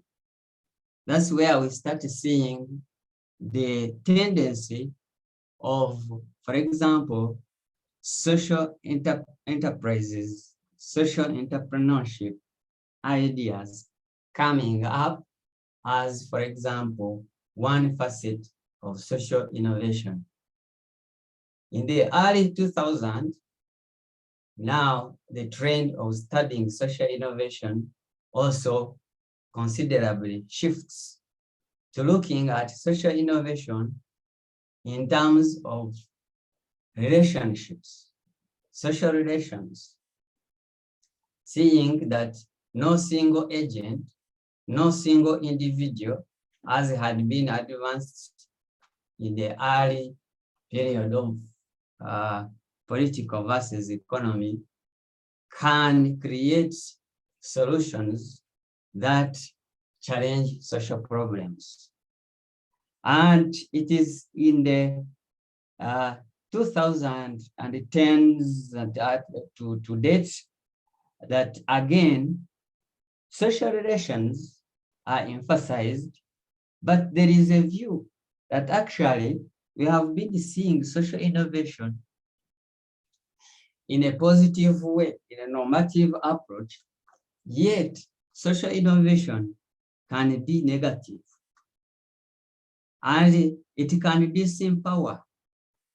It can create a lot of undesired effects in our communities, unless it is transformational and it is sustainable. Hence now the conversation of sustainable social innovation. However, the debate about sustainable social innovation that started in the 2010s has not been exhaustive enough. It has not been conclusive to interlink in theory and practice the relationship, to interlink social innovation and sustainability. And this, therefore, takes us to look at the theoretical background of sustainable social innovation in the context of this study. This study will be moderated using the transformative social innovation theory. This theory was developed by a consortium of universities in Europe, Western Europe, and it is about the social innovation that alters and changes the existing dominant institutions or the dominant ways, processes, products, and services that have been advanced by dominant institutions. And as we have said, they are not solving the existing social problems. And therefore, transformative social innovation theory is a theory that recognizes diversity, institutional forms of agents, and strategies that advance social values for purposes of sustainability or sustainable solutions. Transformative social innovation theory has a set of concepts that it advances that we can borrow in this study to understand the phenomenon of sustainable social innovation in the context of this study. One of them is changing social relations. Actually, transformative social innovation theory helps us to see the antecedents that are relevant to sustainable social innovations in the context of grassroots programs in Uganda. One of them is changing social relations. Social relations that are transformative and sustainable in a way that they enable new ways of sharing information, new ways of framing the goals and the programs, new ways of and new ways of knowing, new ways of framing goal and vision, and new ways of organizing ourselves as agents of sustainable social innovation and transformation. It also has concepts such as social technologies, social and technological advances in a combination that gives social technologies that facilitate so much the sustainability of the creative solutions that are being advanced. Then in the institutional concept advanced by transformative social innovation theory, there is an element of financial resourcing strategies. There has to be financial resourcing strategies that are relevant and effective and efficient to promote the sustainability of the creative solutions being advanced. So a transformative social innovation theory advances sustainable social innovation as an institutionalized agent of change based on social relations mainly as the key antecedent. However, this in the theoretical background, this theory being a recently developed theory, you find that there is a gap that it has not been widely applied to show, for example, how institutional practices shape human actions and vice versa. And it has not yet been exploited enough to explain the processes, products, and services that actually can lead to better quality of life. And this also takes us then to the conceptual perspectives. And the major concepts in this study are the antecedents of sustainable social innovation, which are in the group of changing social relations, facilitating social technologies, and financial resourcing strategies, as indicated further. But also the criterion variable is sustainable social innovation, which is a combination of sustainability, focusing mainly on institutional sustainability, and social innovation itself. And the third concept that will be studied is the outcome of sustainable social innovation, which is the quality of life that will be examined using the headline well-being criteria advanced by Guriyeva in the year 2021. The conceptual diagram is as follows. that the antecedents, which are changing social relations, financial resourcing strategies, facilitating social technology, are the building blocks of sustainable social innovation, and sustainable social innovation leads the quality of life with the hypothesis indicated. The conceptual perspectives, though,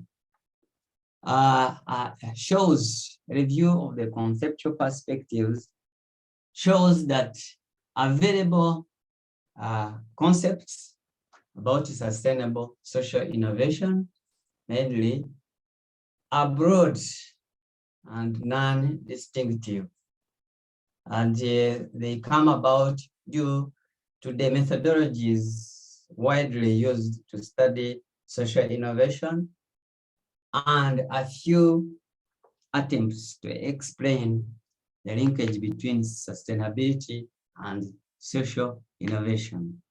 There is need for deeper understanding of the phenomenon using specific and using numerous cases that can help us to enhance the knowledge at advancing research in sustainable social innovation.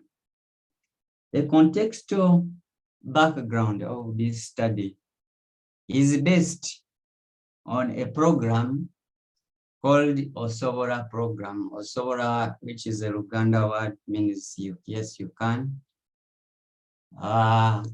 Hosted by an organization called Caring Hands, based in Wakiso district. And this program helps the most vulnerable people in our community, focusing on young women who dropped out of school and are struggling to get employment and source of income, by teaching them or training them and leading them in the process of identifying and taking advantages of micro business opportunities. Is the example in most cases of making jewelry out of recycled, cyclable material, and based on the principles of sharing knowledge and to eventually create jobs and establish markets for the products that are made by these most vulnerable people. Osobora program, is based on the view of forming broader networks that are promoting new ways of knowing or sharing information and knowledge, new ways of framing the challenges in the local community, new ways of organizing agents, mobilizing and organizing both agents and beneficiaries of creative programs, and new ways of doing, in a sense that the old ways of maybe running around looking for jobs may not help anymore unless someone feels like is a source of job creation, him or herself.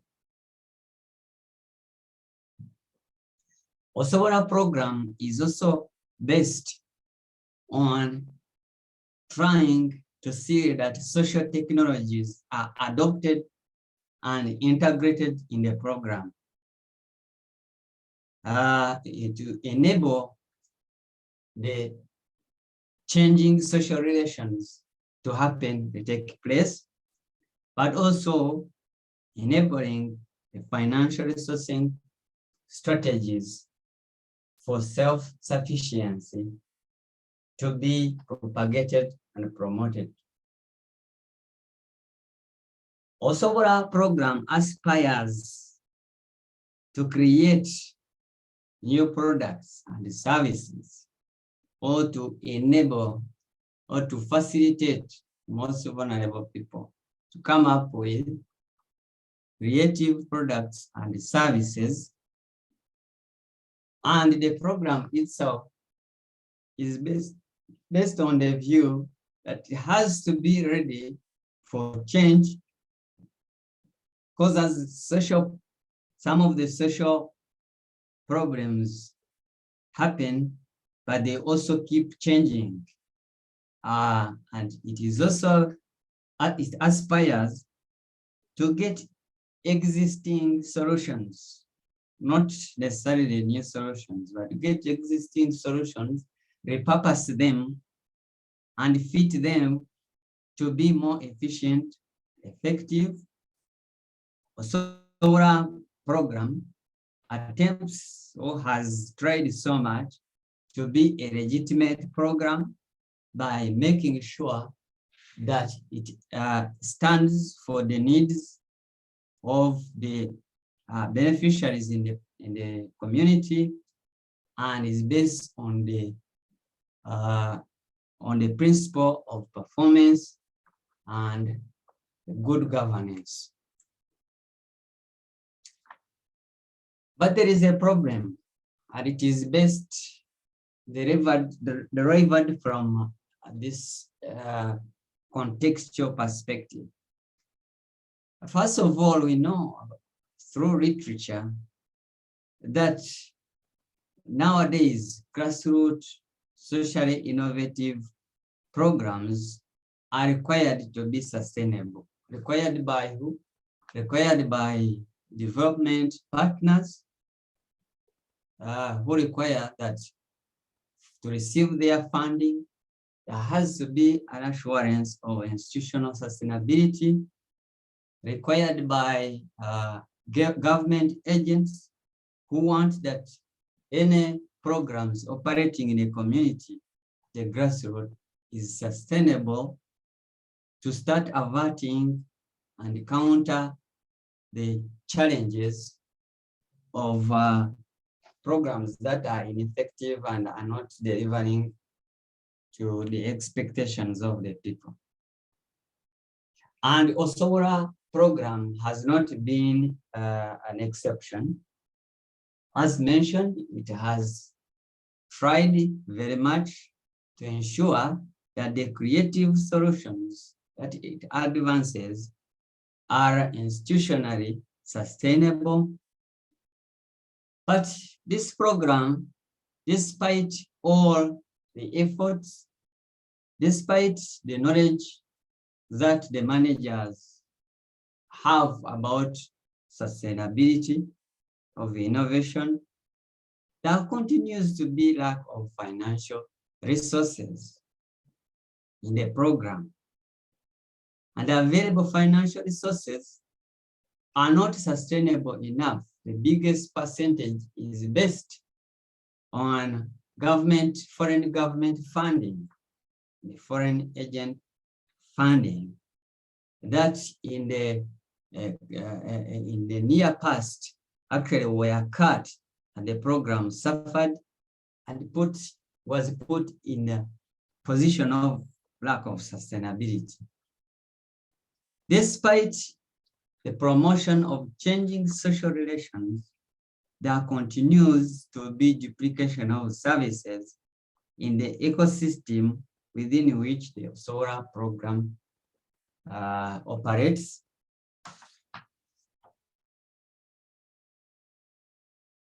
And the beneficiaries of the SORA program continue to have issues of accessibility and understanding of the social technology that is being adopted in terms of the social media and the collaborative platform for like learning. And as the social problems in the local community intensify, SORA program doesn't look like sustainable and transformative enough to counter them. Therefore, We have seen that in literature, there exist efforts that have studied sustainable social innovations in Uganda. And they have focused, for example, FUN 2019 focused on 2 cases of social enterprises in Uganda, which study was non-conclusive.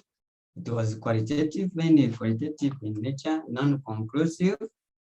And there is hardly any model to borrow and try to replicate, for example, in the Osowora program. The biggest challenge, though, that lack of sustainability in the Osowora program is causing huge losses of financial resources.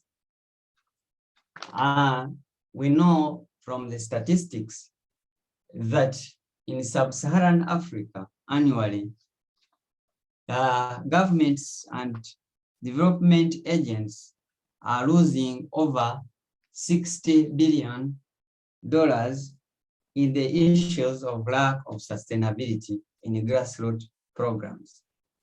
Therefore, there is need to study the linkage between— Excuse me, Ineza. Yes. I'm seeing you have 23 slides and you're on the 13th slide.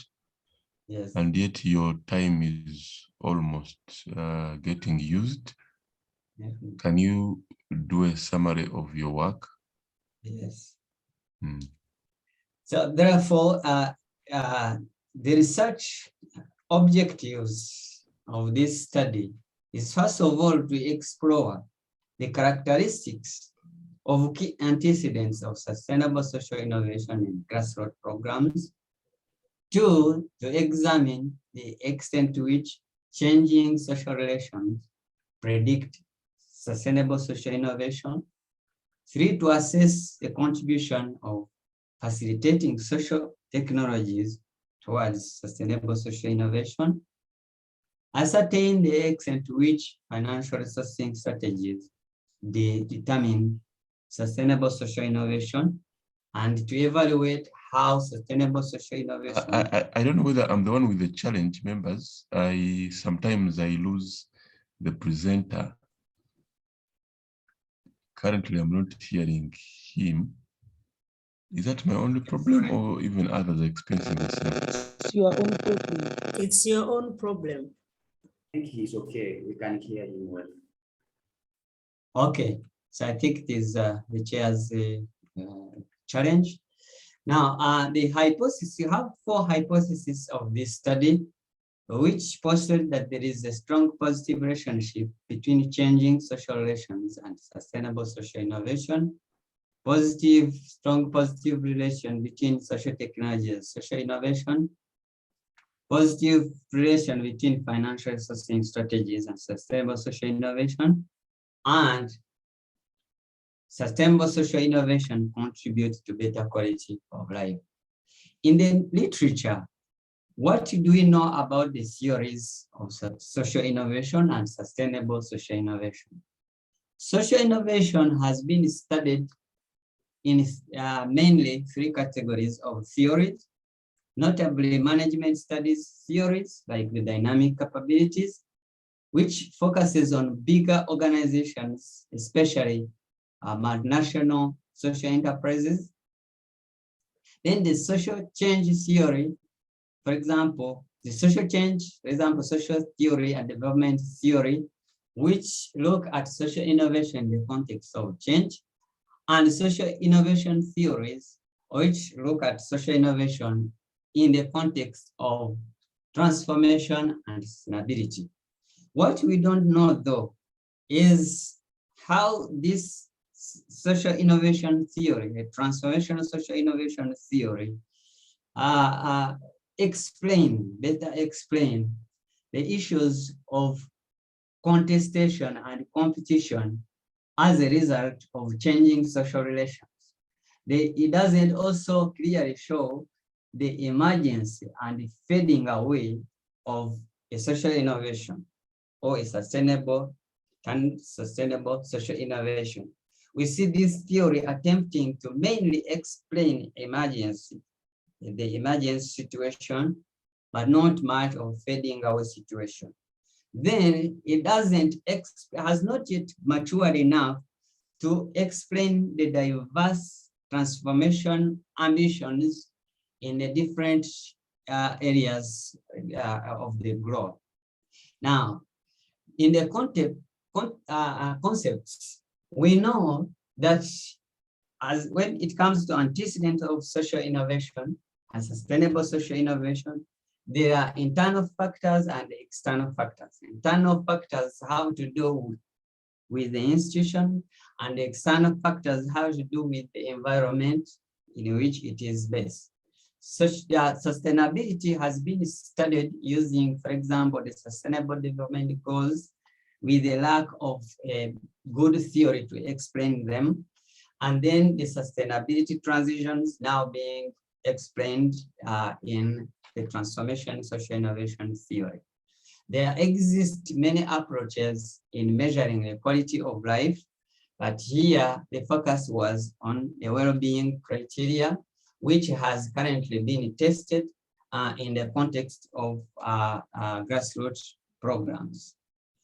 What we don't know is in how the concepts of changing social relations, for example, have been studied using legal forms, because legal forms, for example, in Uganda, due to compliance issues, have been disturbing grassroots programs. Facilitating social technologies has not yet also been well studied in the context of not-for-profit. And then financial resourcing strategies have not been studied in the context of self-sufficiency, especially in the sub-Saharan economies, where funding from external sources is a big issue. Now, quickly going to the philosophical assumptions of this study. The major epistemological assumption of this study is that the knowledge about sustainable social innovation is based on experience, the practice in the community. And ontologically, sustainable social innovation is a changing reality, depending on social events and the surrounding social material context. But also ontologically, the sustainability of social innovation is based on the varying actions of agents, beneficiaries, and other stakeholders. This study, therefore, will be based on the paradigm of pragmatism, which promotes experimental inquiry. The gap, methodological gap, is that innovation has been studied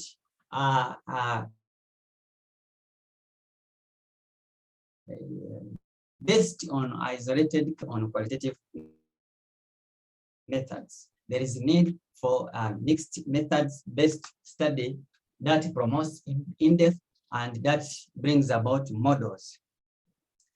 Now, what is going to be the approach in this study?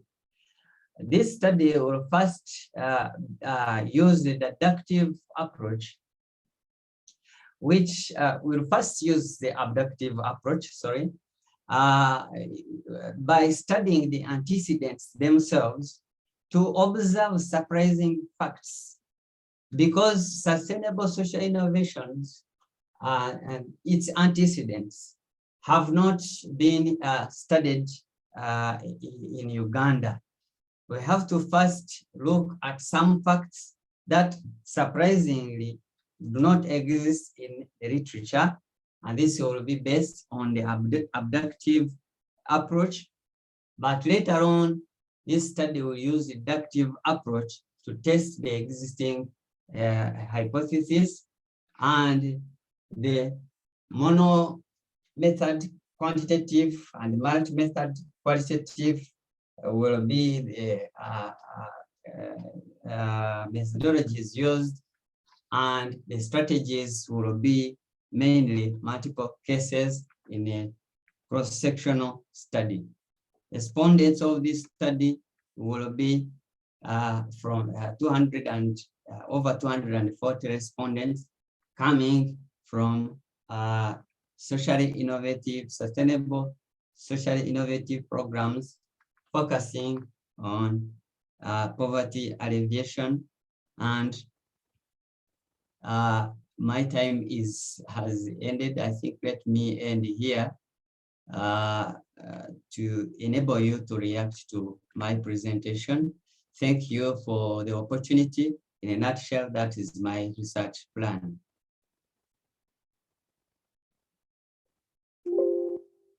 Thank you very much. Thank you very much, Ineza, for the presentation.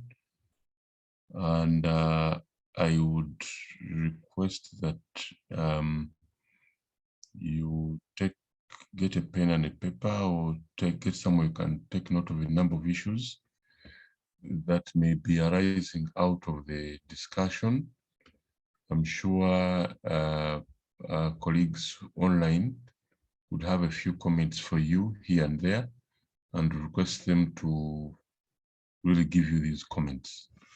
Allow me really appreciate our colleagues who join in late, especially the senior colleagues, for their support and continuity in supporting the program. Dr. Msenze Ibrahim, thank you very much for joining the team. Professor Chogabire, Professor Chogabire, thank you very much for joining, and also Professor Pisho Abdubeka. Thank you very much also for being part of this program this morning.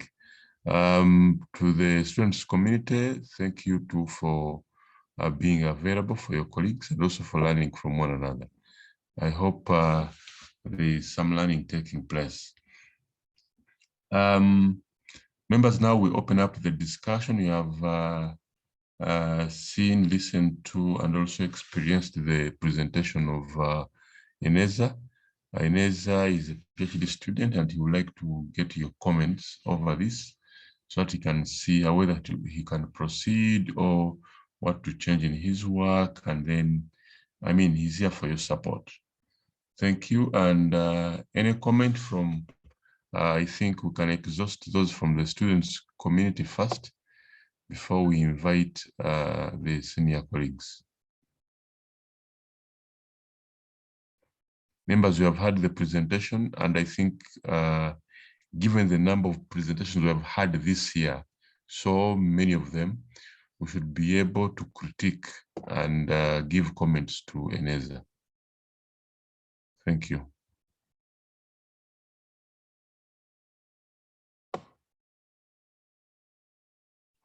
Yes, we have a hand from Bernard. Bernard, you can give your comment. You can unmute and give your comment.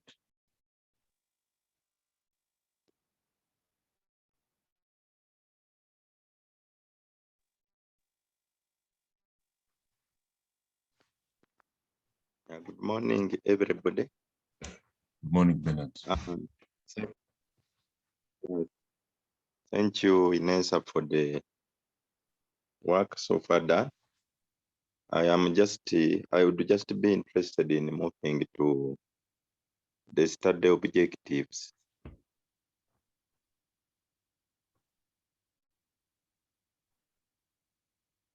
When I look at the good work being done, but when I look at the objectives, I felt there are too many.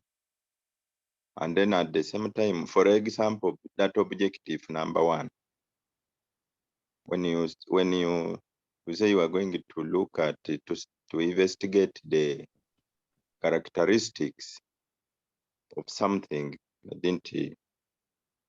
I'm not having access to it.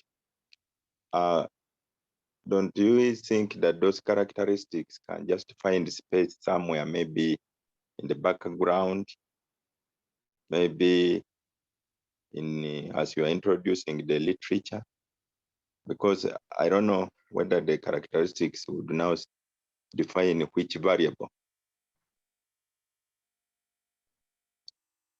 In my thinking, I would think that maybe our colleague goes straight to starting from objective number 2, the moves on. Thank you. Okay, thank you very much, Bernard. Another comment? Oguta, after Oguta, then we shall get a comment from Wile. Yes, Oguta, you can unmute. Good morning, professors and the colleagues on call. Thank you so much, the presenter, for the good presentation. However, I just have one or two issues. Number one, in relationship to your conceptual framework, I don't know which one stands as the DV, because I was saying the last thing is the quality of life, and that quality of life should have been one of the constructs within your social innovation, sustainable social innovation, which is your DV according to the topic. And then the other thing is about one of the gap which you identified as the less studies being done among the social enterprises. So I was thinking, which is your unit of analysis? Are you going to specifically zero down on the social enterprises, or you are going to look at one organization? You also talked about the non-profit making organizations as one of your study gap, that it has not been done among the non-profit making organizations. In my thinking, a social innovation, one of the purpose is to ensure that there is improvement in the social services. At the same time, to improve on this, they need to make some profit.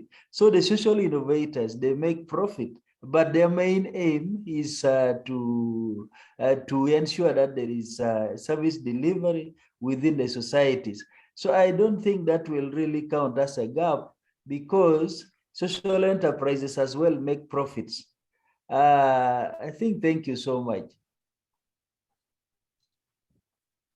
Thank you, Oguta. Bwire, your hand is up. Thank you so much, the chair, the moderator. I want also to thank Ineza for presenting. Just a quick one. I was thinking now that Ineza was trying to explain much of the DV, but however, the emphasis was being put so much on the Osovola project, which I think to me, he somehow lost the focus of explaining much of the DV and only resorting to explain an example of just a project. I think he needs to correct that. Thank you. Okay, another comment? I think you're taking care of those comments, Ineza.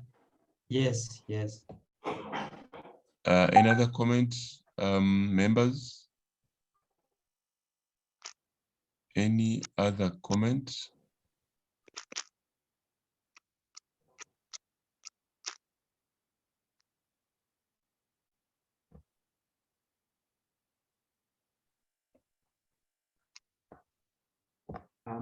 Chair? Yes. With all protocol observed, greetings to all the professors. Can Mr. Ineza move back to his problem statement? When you look at his dependent variable, it's the quality of life. And just move back to your problem statement. When you look at his problem statement, what I've noticed, there are some key facts that are missing, because he's really trying to root out the problem of quality of life. But what statistics or what evidence shows the limited quality of life? And then most importantly, what interventions have come into play and how are they actually failing to meet the improvement in the quality of life. And it looks a bit too general, but if he has narrowed it down to a particular area or a particular situation, what is the evidence that that prevailing area or the area where he's applying or he's using as the source of his study is demonstrating the failure of this social problem? And I think that's what is actually not clearly coming out in his problem statement at the moment. Then the most important question I would like to also ask in regards to his methodology is how did he choose that particular case or area or Sobola? What made him choose that project? Why is it the representative, or what shows that amidst all the other social innovation projects in Uganda, this is the leading project? Is it the only project in Uganda? Are there others that have done it before? And what has been their approach, and how does Osobela actually stand out differently? I think that's my contribution. But overall, he has really presented something at least which is, well, I give him credit for the courage. Then I think also the phrasing of his overall topic. When you look at his conceptual framework, there's some element of moderation. But if you look at his topic, because you see sustainable social innovation is almost acting as a moderator here. So there's no synergy between this and maybe the way I stated his topic. He needs to revisit that maybe. That's what I submit, Chair, and what I've noticed. Thank you. Right, thank you very much. As we proceed with comments, Professor has shared a file on social innovations. Check in the chat and keep it with you. That will be possibly go and read the book. It may be of help for you as you prepare to move towards social innovations. Looking at the hands out there, looking at the hands, members' comments for him. Comments for, is there another comment from the students community to Eneza?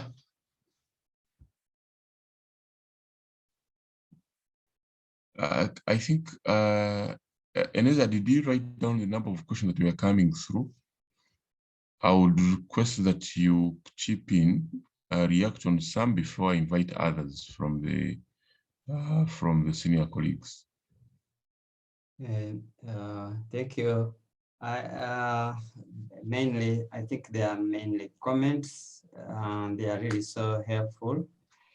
But one of the question is, what is the dependent variable of this study? Sustainable social innovation is the dependent variable. Because I want to study the building blocks of sustainable social innovation, but to make sense of it, they have to also understand for what purpose it is. Hence, the element of quality of life. But I have appreciated some of the comments about this. Probably this brings a confusion that maybe quality of life should be the DV. But clearly, my interest is in sustainable social innovation. So, Eneza, in your, just for clarity, what is your dependent variable? Dependent variable is sustainable social innovation. Okay. So you need to take note of the structure that, take note of that. Maybe we can talk about that later. You can proceed. Okay. The question of why did I choose Osobora? Well, I could have chosen more examples, but I had not gotten time to study existing social innovations, but that is a comment that probably I have to first examine and see which one is the best choice for the contextualization of my study. I take it positively, and there is no really very maybe valid explanation, scientifically valid, that I can provide. But I know also what program very well for the last 7 and so years. And therefore, it became easier for me to, and also it is the one which inspired me to actually study the topic of sustainable social innovation, because it's also a subject of study for another study group. So I got interested in a SOWA program. The rest, I think, mainly are comments, and I appreciate and I want to keep noting these comments. Okay, thank you. We proceed. Colleagues and senior members, how can we support Eneza to move? How can we support Eneza to move? Dr. Goretti?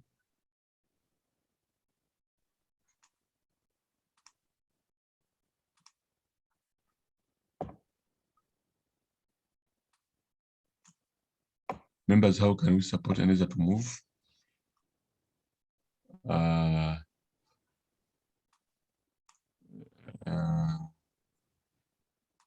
Dr. Msenze, any comment from you? Dr. Jolie?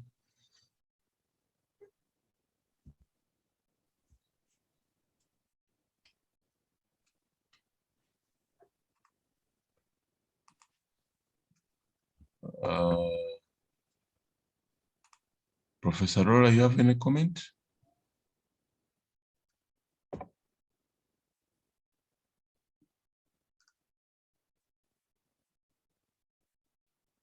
Okay, as we... Yeah. Yes, Prof. I think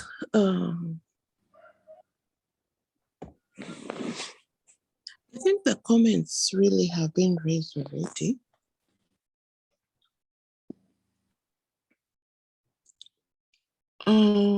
I didn't get the name of the presenter, but I think there is still need for him to,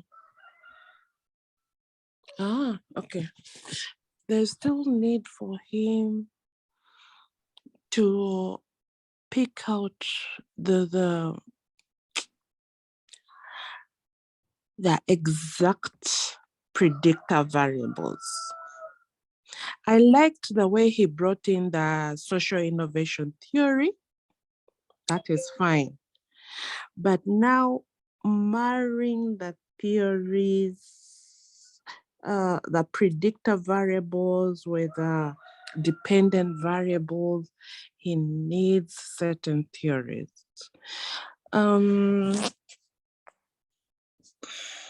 Just take me to the, Eneza, take me to your, there was a slide just before this.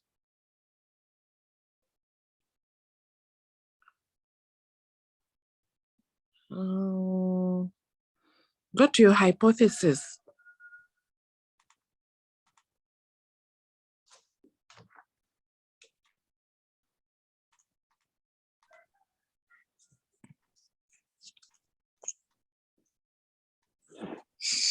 Okay, objectives there. All right.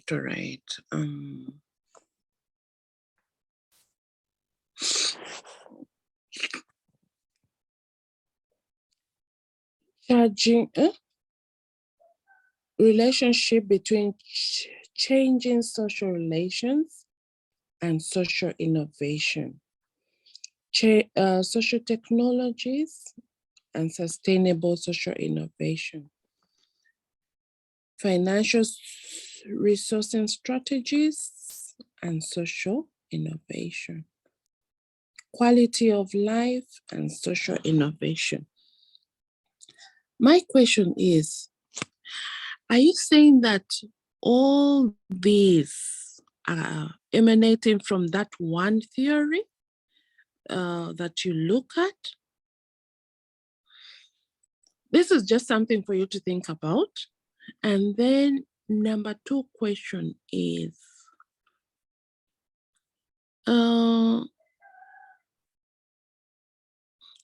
did you have a conceptual framework maybe? I missed that part. Okay. What happened to my, okay. The conceptual framework, what you have there in the middle, maybe it's a presentation issue, is a bit confusing, okay? What you have there in the middle is a bit confusing, but I would want you to, as you think about your conceptual framework, think about the questionnaire also, because your questionnaire must mirror your conceptual framework. What kind of questions are you going to ask for changing social relations? Why don't you just call it social relations? Why do you say changing social relations? I don't know what social relation is in your study. I missed that. But what I'm trying to put across is, for every variable you have here, number 1, have clear indicators and clear questionnaire items, okay? Social innovation, the sustainable social innovation has been studied widely. I'm very sure you know about that. Begin by asking yourself, what is sustainable social innovation? What kind of questionnaire items did the previous studies have? Okay. Then quality of life. I think quality of life is what you're calling as outcome from your topic, antecedents and outcomes of sustainable social innovation. I think that is your DV. I'm not sure. From the conceptual framework, it looks like you're predicting quality of life. Nonetheless, I want you just to go back and think about it. What have other studies used to measure quality of life? What are those questionnaire items? You know, every time a student comes to me with his or her proposal, and I talk about questionnaire as the student is on the conceptual framework, people think that maybe I am crazy. I mean, if you leave the questionnaire for the last, you know, the presentation of your book, the questionnaire comes at the end as an appendix. But the truth of the matter is, you work with a questionnaire at the same time you work with your conceptual framework. At the same time you work with your conceptual framework, because the two have to go hand in hand. Remember that, yes, the conceptual framework is presented, in some case, in our case, it's presented before the chapter on theories, the chapter on literature review. But that doesn't mean that the literature review and the theoretical review come after you have. No, it's hand in hand. So for me, for you to improve this, I've already said, make sure that the conceptual framework mirrors I mean, the questionnaire mirrors the conceptual framework, number one. Number two, please, please, please, it's better you use the indicators for all your variables. Use what other studies have used. I don't know which articles you're reading, but use indicators or measures other studies have used before, okay? Then the theories, I want you to go back and think about the theories. Are you going to, that particular theory, does it encompass all the relationships? Because when you're talking about a theory, we expect you to demonstrate the relationship in there to support those hypotheses that you have in your conceptual framework, okay? All right, that's it for that. Then take me to the research design. Okay, the next methodology. There was a slide on methodology.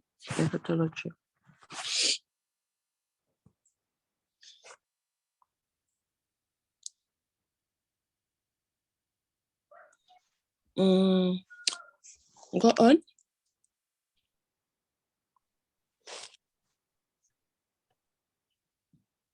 Go on.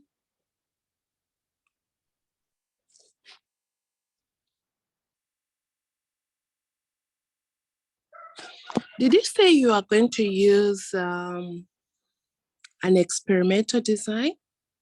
Maybe you answer me before I can ask.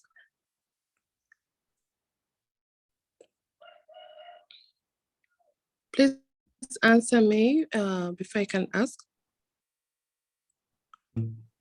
I'm going to use, of course, it's a pragmatism and it's experimental inquiry. I missed this part when you were presenting, but I hope what I'm going to say, you already have it in your book or something like that. But when I saw this experimental inquiry, my question was, what exactly are you going to do? Are you going to, I missed the presentation on methodology. I was interrupted a bit, but I don't know how you're carrying out this experiment. Maybe you just explain a bit to bring me on board. I'm sorry. What I mean is pick cases of sustainable social innovations, and I will examine the key antecedents, the building blocks of the program, and later on I examine the relationship between the building blocks with the hypothesis that the building blocks are social relations, resourcing strategies, and social technologies. I don't know if I have answered the question. Because what came to my mind when I saw experimental inquiry, I asked myself, is this going to be a longitudinal study or a cross-sectional study? How do you, when you're experimenting, you're collecting data at certain times, at one point and then the other point to see whether it worked or it didn't work, Think about that. Yeah, I'll stop here for now because I missed a lot on methodology, and yet that was my interest, really. I missed a lot and I wouldn't want to really dwell more on that, but I hope my colleagues will come in here, those who listened in on this part. Over to you, Chair. Thank you very much, Professor Rolla, for your comment. Before I invite Professor also to give a comment, let me first invite Dr. Msenze to give his comment, then I'll invite Prof. Dr. Msenze. Thank you very much, Chair, for moderating the session. I would like to thank Ineza for the courage and the presentation that he has really put forward today. It has really been good, save for issues as they are emerging. I note that the topic is really very, very important, considering the fact that there are really very many pressing social problems and the challenges in the world. And therefore, Ineza seems to argue that the solution to this resides within sustainable social innovations. And I think that really makes the area of investigation very, very important. And Ineza just needs to improve and move with it, as is really going to make significant kind of contribution in the area. Now, that said, I want to begin with the topic. I think I find that there is really a mountain of words within the topic.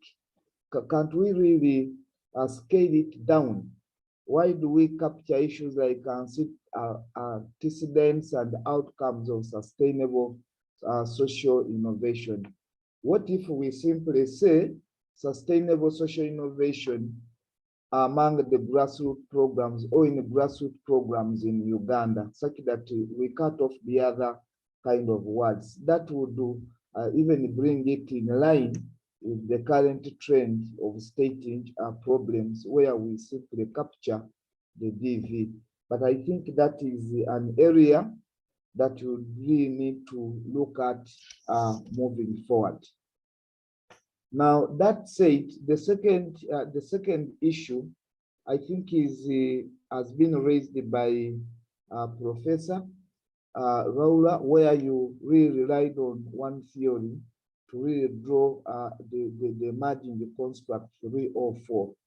But you really again went ahead to critique that very kind of theory, in which case I would have really seen that you bring in another theory, perhaps to attempt to cure the inadequacies which you did present in the first theory.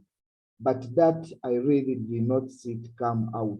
So I think you need to get back and look at it really very, very critically, because it is important.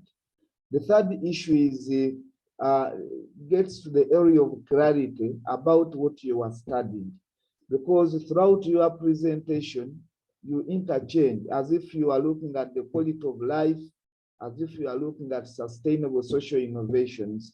So we don't know what you are actually studying, and we need to know it, because that must form the area of focus right away from the background. When you are reviewing the theories, you must review theories of that area. If you are studying sustainable social innovation, so would wish to see that you actually review theories of sustainable social innovation. If you are studying quality of life, then you must review theories explaining what we call the quality of life.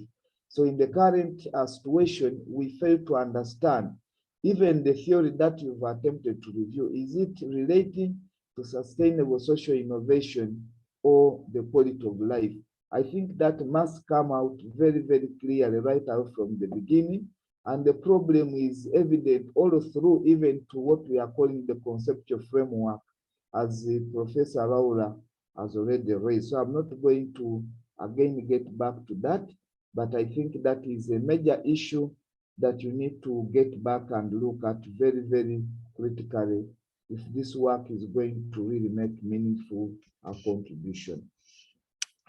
The third issue is on the background. I found that you need to strengthen the background in its current state. It appears to be on a shaky ground, because the background you fail to provide, most especially, an overview surrounding the research problem, which is either sustainable social innovation or quality of life, as you may call it. We've not seen sufficient supportive literature to really support that particular kind of argument you are making. And we've not seen how the problem, whether really the problem is global. You fail to articulate the global perspectives of the area of investigation. We did not see the regional perspectives surrounding the area of investigation. You simply quickly moved into issues of contextualization. And I think when you do that, you miss a point. This is an area where you need to look at and also provide the rationale, specifically what matters. Why do we care? Why do we really, why are we interested in this sustainable social innovation? Okay, so I've seen issues like the global political instabilities, the breakdown in issues of social cohesion, and then the rising levels of what we are calling inequality across the world, coming in to actually support why we need to look at sustainable social innovation in Uganda. So I think I found that missed out, and also your IV, assumed IV as derived from your theories seem to be lacking in the background. There is a disconnect. We don't see how those IVs are associated, the independent variables. The association of independent variables with your DV is, I think, an area you also need to look at. Now, when we look at your problem statement, I think this is, you have tried, but I would wish to advise that you also need to look at the practical gap. I try to introduce and substantiate on the practical gap, aside from only the theoretical gap that you tend to articulate within the study. So that is also an area you really need to look at. Now, one of the statements I note that one of the gaps you are raising is that the majority of studies in existence have investigated sustainable social innovation from a qualitative, using a qualitative lens, and more so drawing on a few case studies. But I think you need to move further to substantiate this gap, because what do studies that address sustainable social innovation using a qualitative lens miss out of, so as to justify its study approach like you were alluding to? And move further to tell us, if we look at sustainable social innovation using a mixed study approach, what are we likely to achieve that the earlier studies actually failed to put on table? And I think this needs to be articulated very, very clearly, right away from the background to the problem statement, and then throughout the entire kind of work. I did not really see that come out very, very clearly. And then two, when you propose a mixed study design, you need to move further and tell us what in nature, is it going to be concurrent? Is it going to be sequential? And you also address the design issues in mixed study inquiry. Is the study largely going to be qualitative, followed by quantitative, or the study is largely going to be quantitative, followed by qualitative? So I think those issues clearly did not come out very well, and you need to look at it moving forward. And then finally, the measures are not clear. You need to get back and look at the measures of the concepts that you integrate in your model, and then you avoid words when you say from this theory we borrow the concepts. I think we borrow metaphors from the theory. You need to also look at that. But more importantly, as I wind up my submission, you need to rethink your conceptual framework because in its current state, it is not clear, it is not informed by theory. We see mediation, just as Ronald raised it, but again, in the topic, the DV, when you look at the DV, in the topic is sustainable social innovation. When you got the conceptual framework, you make sustainable social innovation a mechanism explaining the linkage between your antecedents and then the outcome variable, which appears to be the quality of life. So I think the whole issue is really in a mess. You need to begin by looking at the conceptual framework moving forward. Otherwise, say for those comments and what other members have raised, we can see that there is really great effort and you need to keep moving. Thank you very much. Thank you, Doctor. Thank you very much. Thank you very much, Dr. Ibra, for those exhaustive comments. I think you have given him some good comments. Allow me invite Dr. Goretti before I call in Prof. also. Dr. Goretti. Thank you, Dr. Walugembe, and thank you, Ineza, for the presentation. There's a slide, I think, among the first slides, where you indicate the gap, I think, or what the previous research works have covered.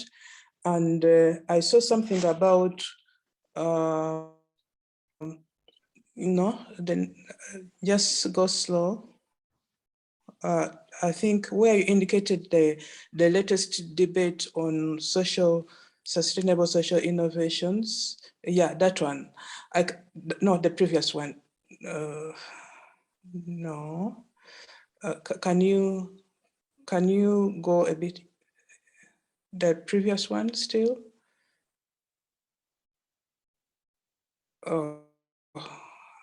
I missed it, I think. You had, can you try to go slowly? No, the next one.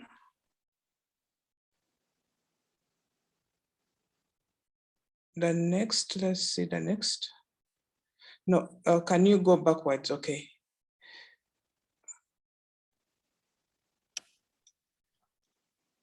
Go a bit backwards. Again.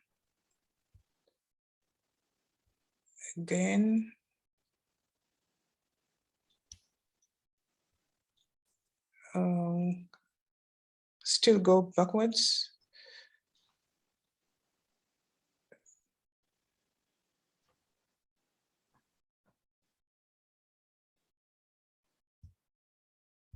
Move.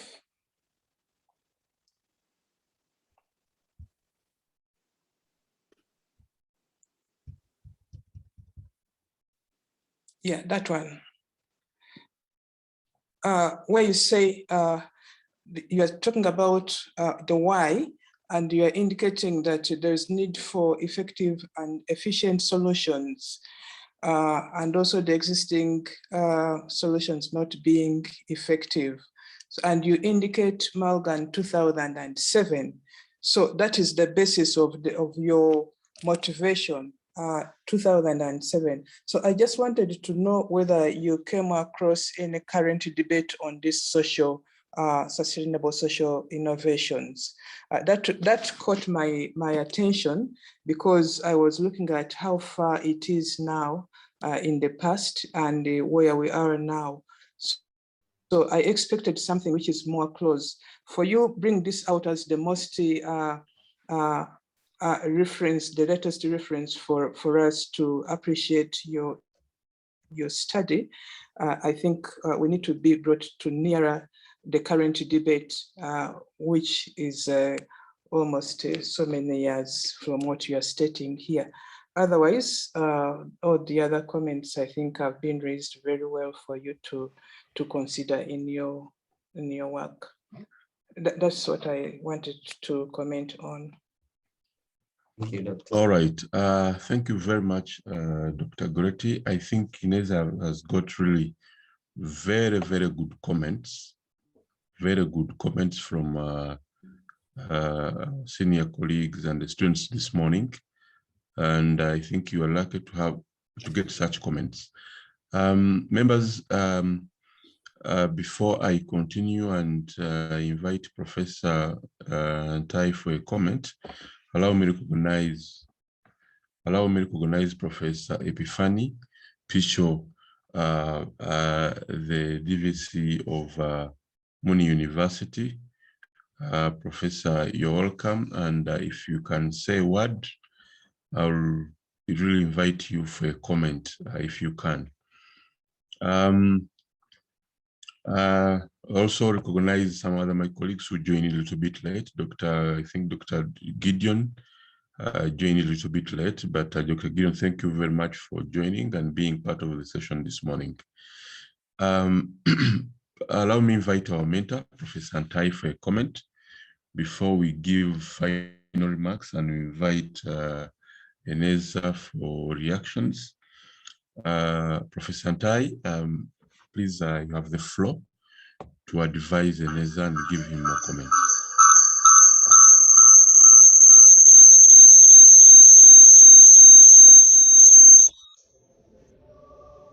Thank you, Chair. I'm sorry, I have two machines. I have to work with them. And that's why you are hearing that echo in the background. Chair, I want to thank you for the great job and my senior colleagues for the comments and the students who have also given comments. And Ineza for your presentation. I listened closely and attentively at your presentation right from the beginning to the end. And I have a few observations. Actually, what I did as you were presenting, I had to look for material because I got a feeling that you haven't accessed relevant reading material. And if you find time, I would suggest that you actually start with some kind of review of literature. That kind of review that is more or less close to systematic literature review, if you can, because there's a lot that is written about social innovations and sustainable innovations, and this link to a number of constructs which I think might be present in the testing area or testing ground where you are undertaking your study. And these possibly have not been captured or they have been ignored. Secondly, I have a problem with your conceptualization. Most of the things, well, even when you talk about quality of life, even when you talk about sustainable social innovations, I have difficulties getting your conceptualization, because what you seem to say seem to be at variance with what is articulated in literature. So that's why I have a feeling that maybe you haven't accessed material, despite the fact that you've worked so hard to reach this stage. So you may have to rethink. I have difficulties understanding your conceptual model. More so, I see many boxes there, and to me they don't seem to capture those constructs, especially what you present as indicators in the boxes. So I think you may have to read. The issue of the topic has been discussed, and I think the link between well, I'm just thinking aloud. The link between sustainable social innovations and quality of life would be quite interesting, because there could be other outcomes of these social innovations. But I think you articulating those two would be quite interesting, since the field of sustainable social innovations is very broad actually. If you have attempted to study social entrepreneurship, you would understand where you are and the kinds of things that you are working with. So I think personally there's nothing much I can say rather than telling you that you need to undertake a review of literature so that you understand the constructs, and then later on attempt to link those constructs, and then three, demonstrate how those constructs actually relate to your testing ground, and thereafter I think we can always talk about issues of methodology once we are done with that. Chair, I submit.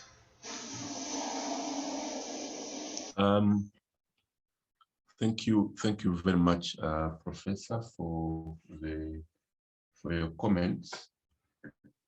I think in summary, Professor has just mentioned that you need to reconceptualize, you need to look into your work again and see you're not flowing at all.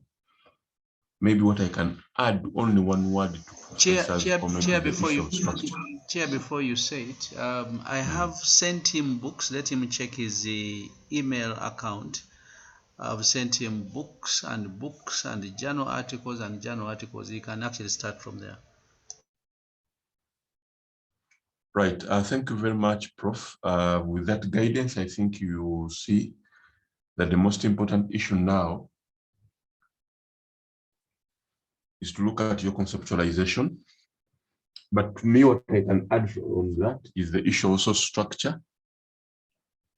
In ESA, you have seen a number of people writing backgrounds here. You can call some of them. What should be the structure of a background so that you can flow. You have seen the structure of the problem statement. What will be the structure of a good problem statement? Minus the content, but even issues of structure are very, very important because they put off some people or they bring back their attention. Issues of conceptual framework. Yes. He's from Uganda Matters, and Uganda Matters has a different structure for the background. In the background, you have to put the historical background, contextual background, and conceptual background. Those three are presented separately. So I think that's where he was coming from. Okay, thank you, Prof. What about the issue of the outcome in the model? Because I think he has defended himself on the issue of the outcome, and he's saying that his dependent variable is social innovations, but he also needs to put the outcome at the end. I think Dr. Walugembe, Ineza's work is likely to be work in progress. We can always advise. He can take our advice. He may also reject. He's free to choose. Thank you very much, Prof, for that guidance. I don't know, we can, is there another last comment from the members?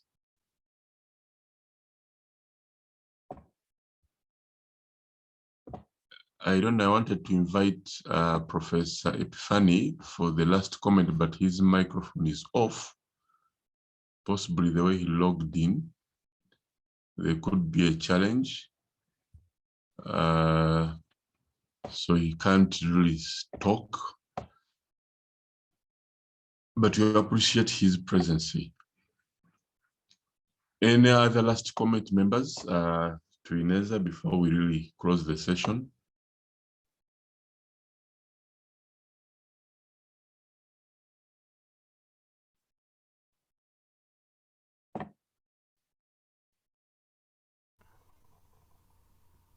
Yes, Professor. Yes, Dr. Gideon. Thank you, Chair. Mm. Maybe part of the guidance on Ineza. Ineza, you may think about that outcome. I was thinking that it is not the only outcome we have. So it is somehow, you need to rethink about it, really. Thank you, Chair. Thank you very much. Just another reminder to the students community and also an appreciation to the senior colleagues. Thank you very much for standing in and being available. We don't take this for granted, giving in 3 hours of your quality time on a Sunday to be on the session and to guide the students. I think this should not be taken for granted. Thank you very much, all our senior colleagues. Thank you very much, Dr. Ibrahim Musenze, always for that keen eye and detailed analysis and review of the work. Dr. Goretti, thank you very much for being part of the sessions. Professor Chogabire, if you're online, I'll request you to give a comment and close the session. And Professor Rolla, thank you very much always for that continuous support. We really appreciate you, Professor Rolla.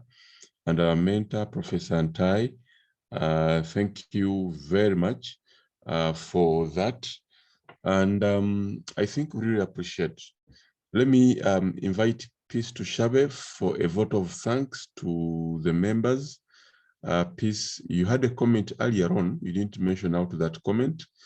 And I've seen you now posting a thanks message, but also can you unmute and pass on a vote of thanks? Then I will invite, if Professor Chogabire is on, Professor Chogabire will give the closing remarks. If he is not on, I will invite Dr. Ibrahim Musenze to give the final advice to the students. And also we'll close today's session. Yes, Peace. Yes, morning, everyone. Thank you, Chair, for this chance. Particularly on the level of students, we are so much grateful because our mentors, you've been there for us. You've done all what it takes to make us proceed. And we always appreciate your comments because when we go back to our own chairs, we say, hey, really, this is a comment? And we normally don't even take much time to go for those comments before. But when someone comments on it, you say, hey, really? And learning is taking place. We are so much happy, mostly for Professor Antai, for putting this into place. We really appreciate, and we appreciate our real model. Professor Lola, really, you are a real model for us. And all the moderators always participate. We appreciate. And thank you very much for today's class. Really, it was my answer because I've been wondering how will I come up with these philosophical approaches. But really, you've answered my prayers. And for the students community, thank you for the attendance and always being there for us. Over to you, Chair. Thank you. Thank you very much. Next week, our team, we apologize for today. Our team, please prepare for next week. And also thank you for being ready. But given the time, we can't have another session. Professor Chogabire, are you online? Not yet. Dr. Musenze, are you still online? You give the final remarks. Dr. Ibrahim, are you still online? Thank you. I'm online. Thank you. I want to take this opportunity, first of all, to thank you, Chair, the moderator of today's session, for really the good work you've done today. We appreciate and we can't really take that very lightly. I want in the same vein to appreciate Ineza because it's the reason we've been here today. Ineza, thank you for your presentation. The purpose of this presentation is to enable you get comments, both from your peers and the senior persons. And I'm certain these comments have been given to you.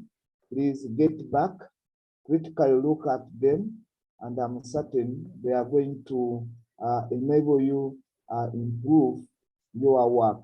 Because many who have taken these comments on subsequent presentations, their presentations have really represented an upgrade from the earlier kind of drafts.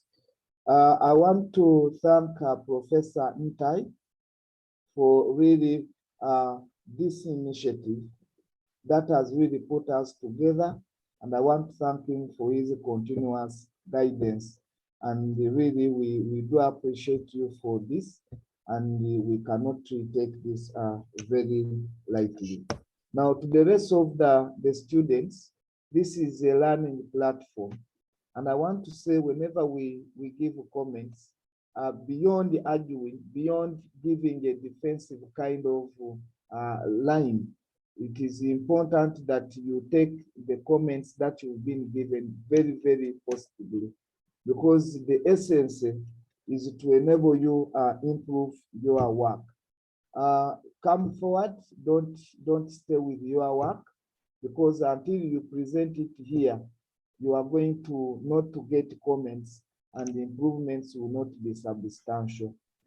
Evidence has shown that students who continuously come forward and present their work to a wider audience are the ones who normally tend to graduate on time, and those who normally stay behind with their work, they take ages and centuries doing their PhD. So the choice is yours, but for us, we are here to provide the necessary guidance, because we are also guided during our journey, which you are equally going through.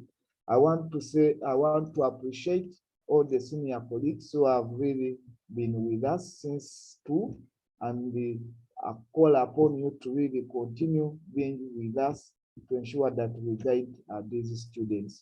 With those few remarks, I would like to thank the Lord for the time He has really given us, for the guidance He has given us, and have a blessed Sunday. The session is closed. Thank you. All right. Thank you very much, Dr. Ibra. I wish you a nice Sunday, and may God bless you all. Goodbye.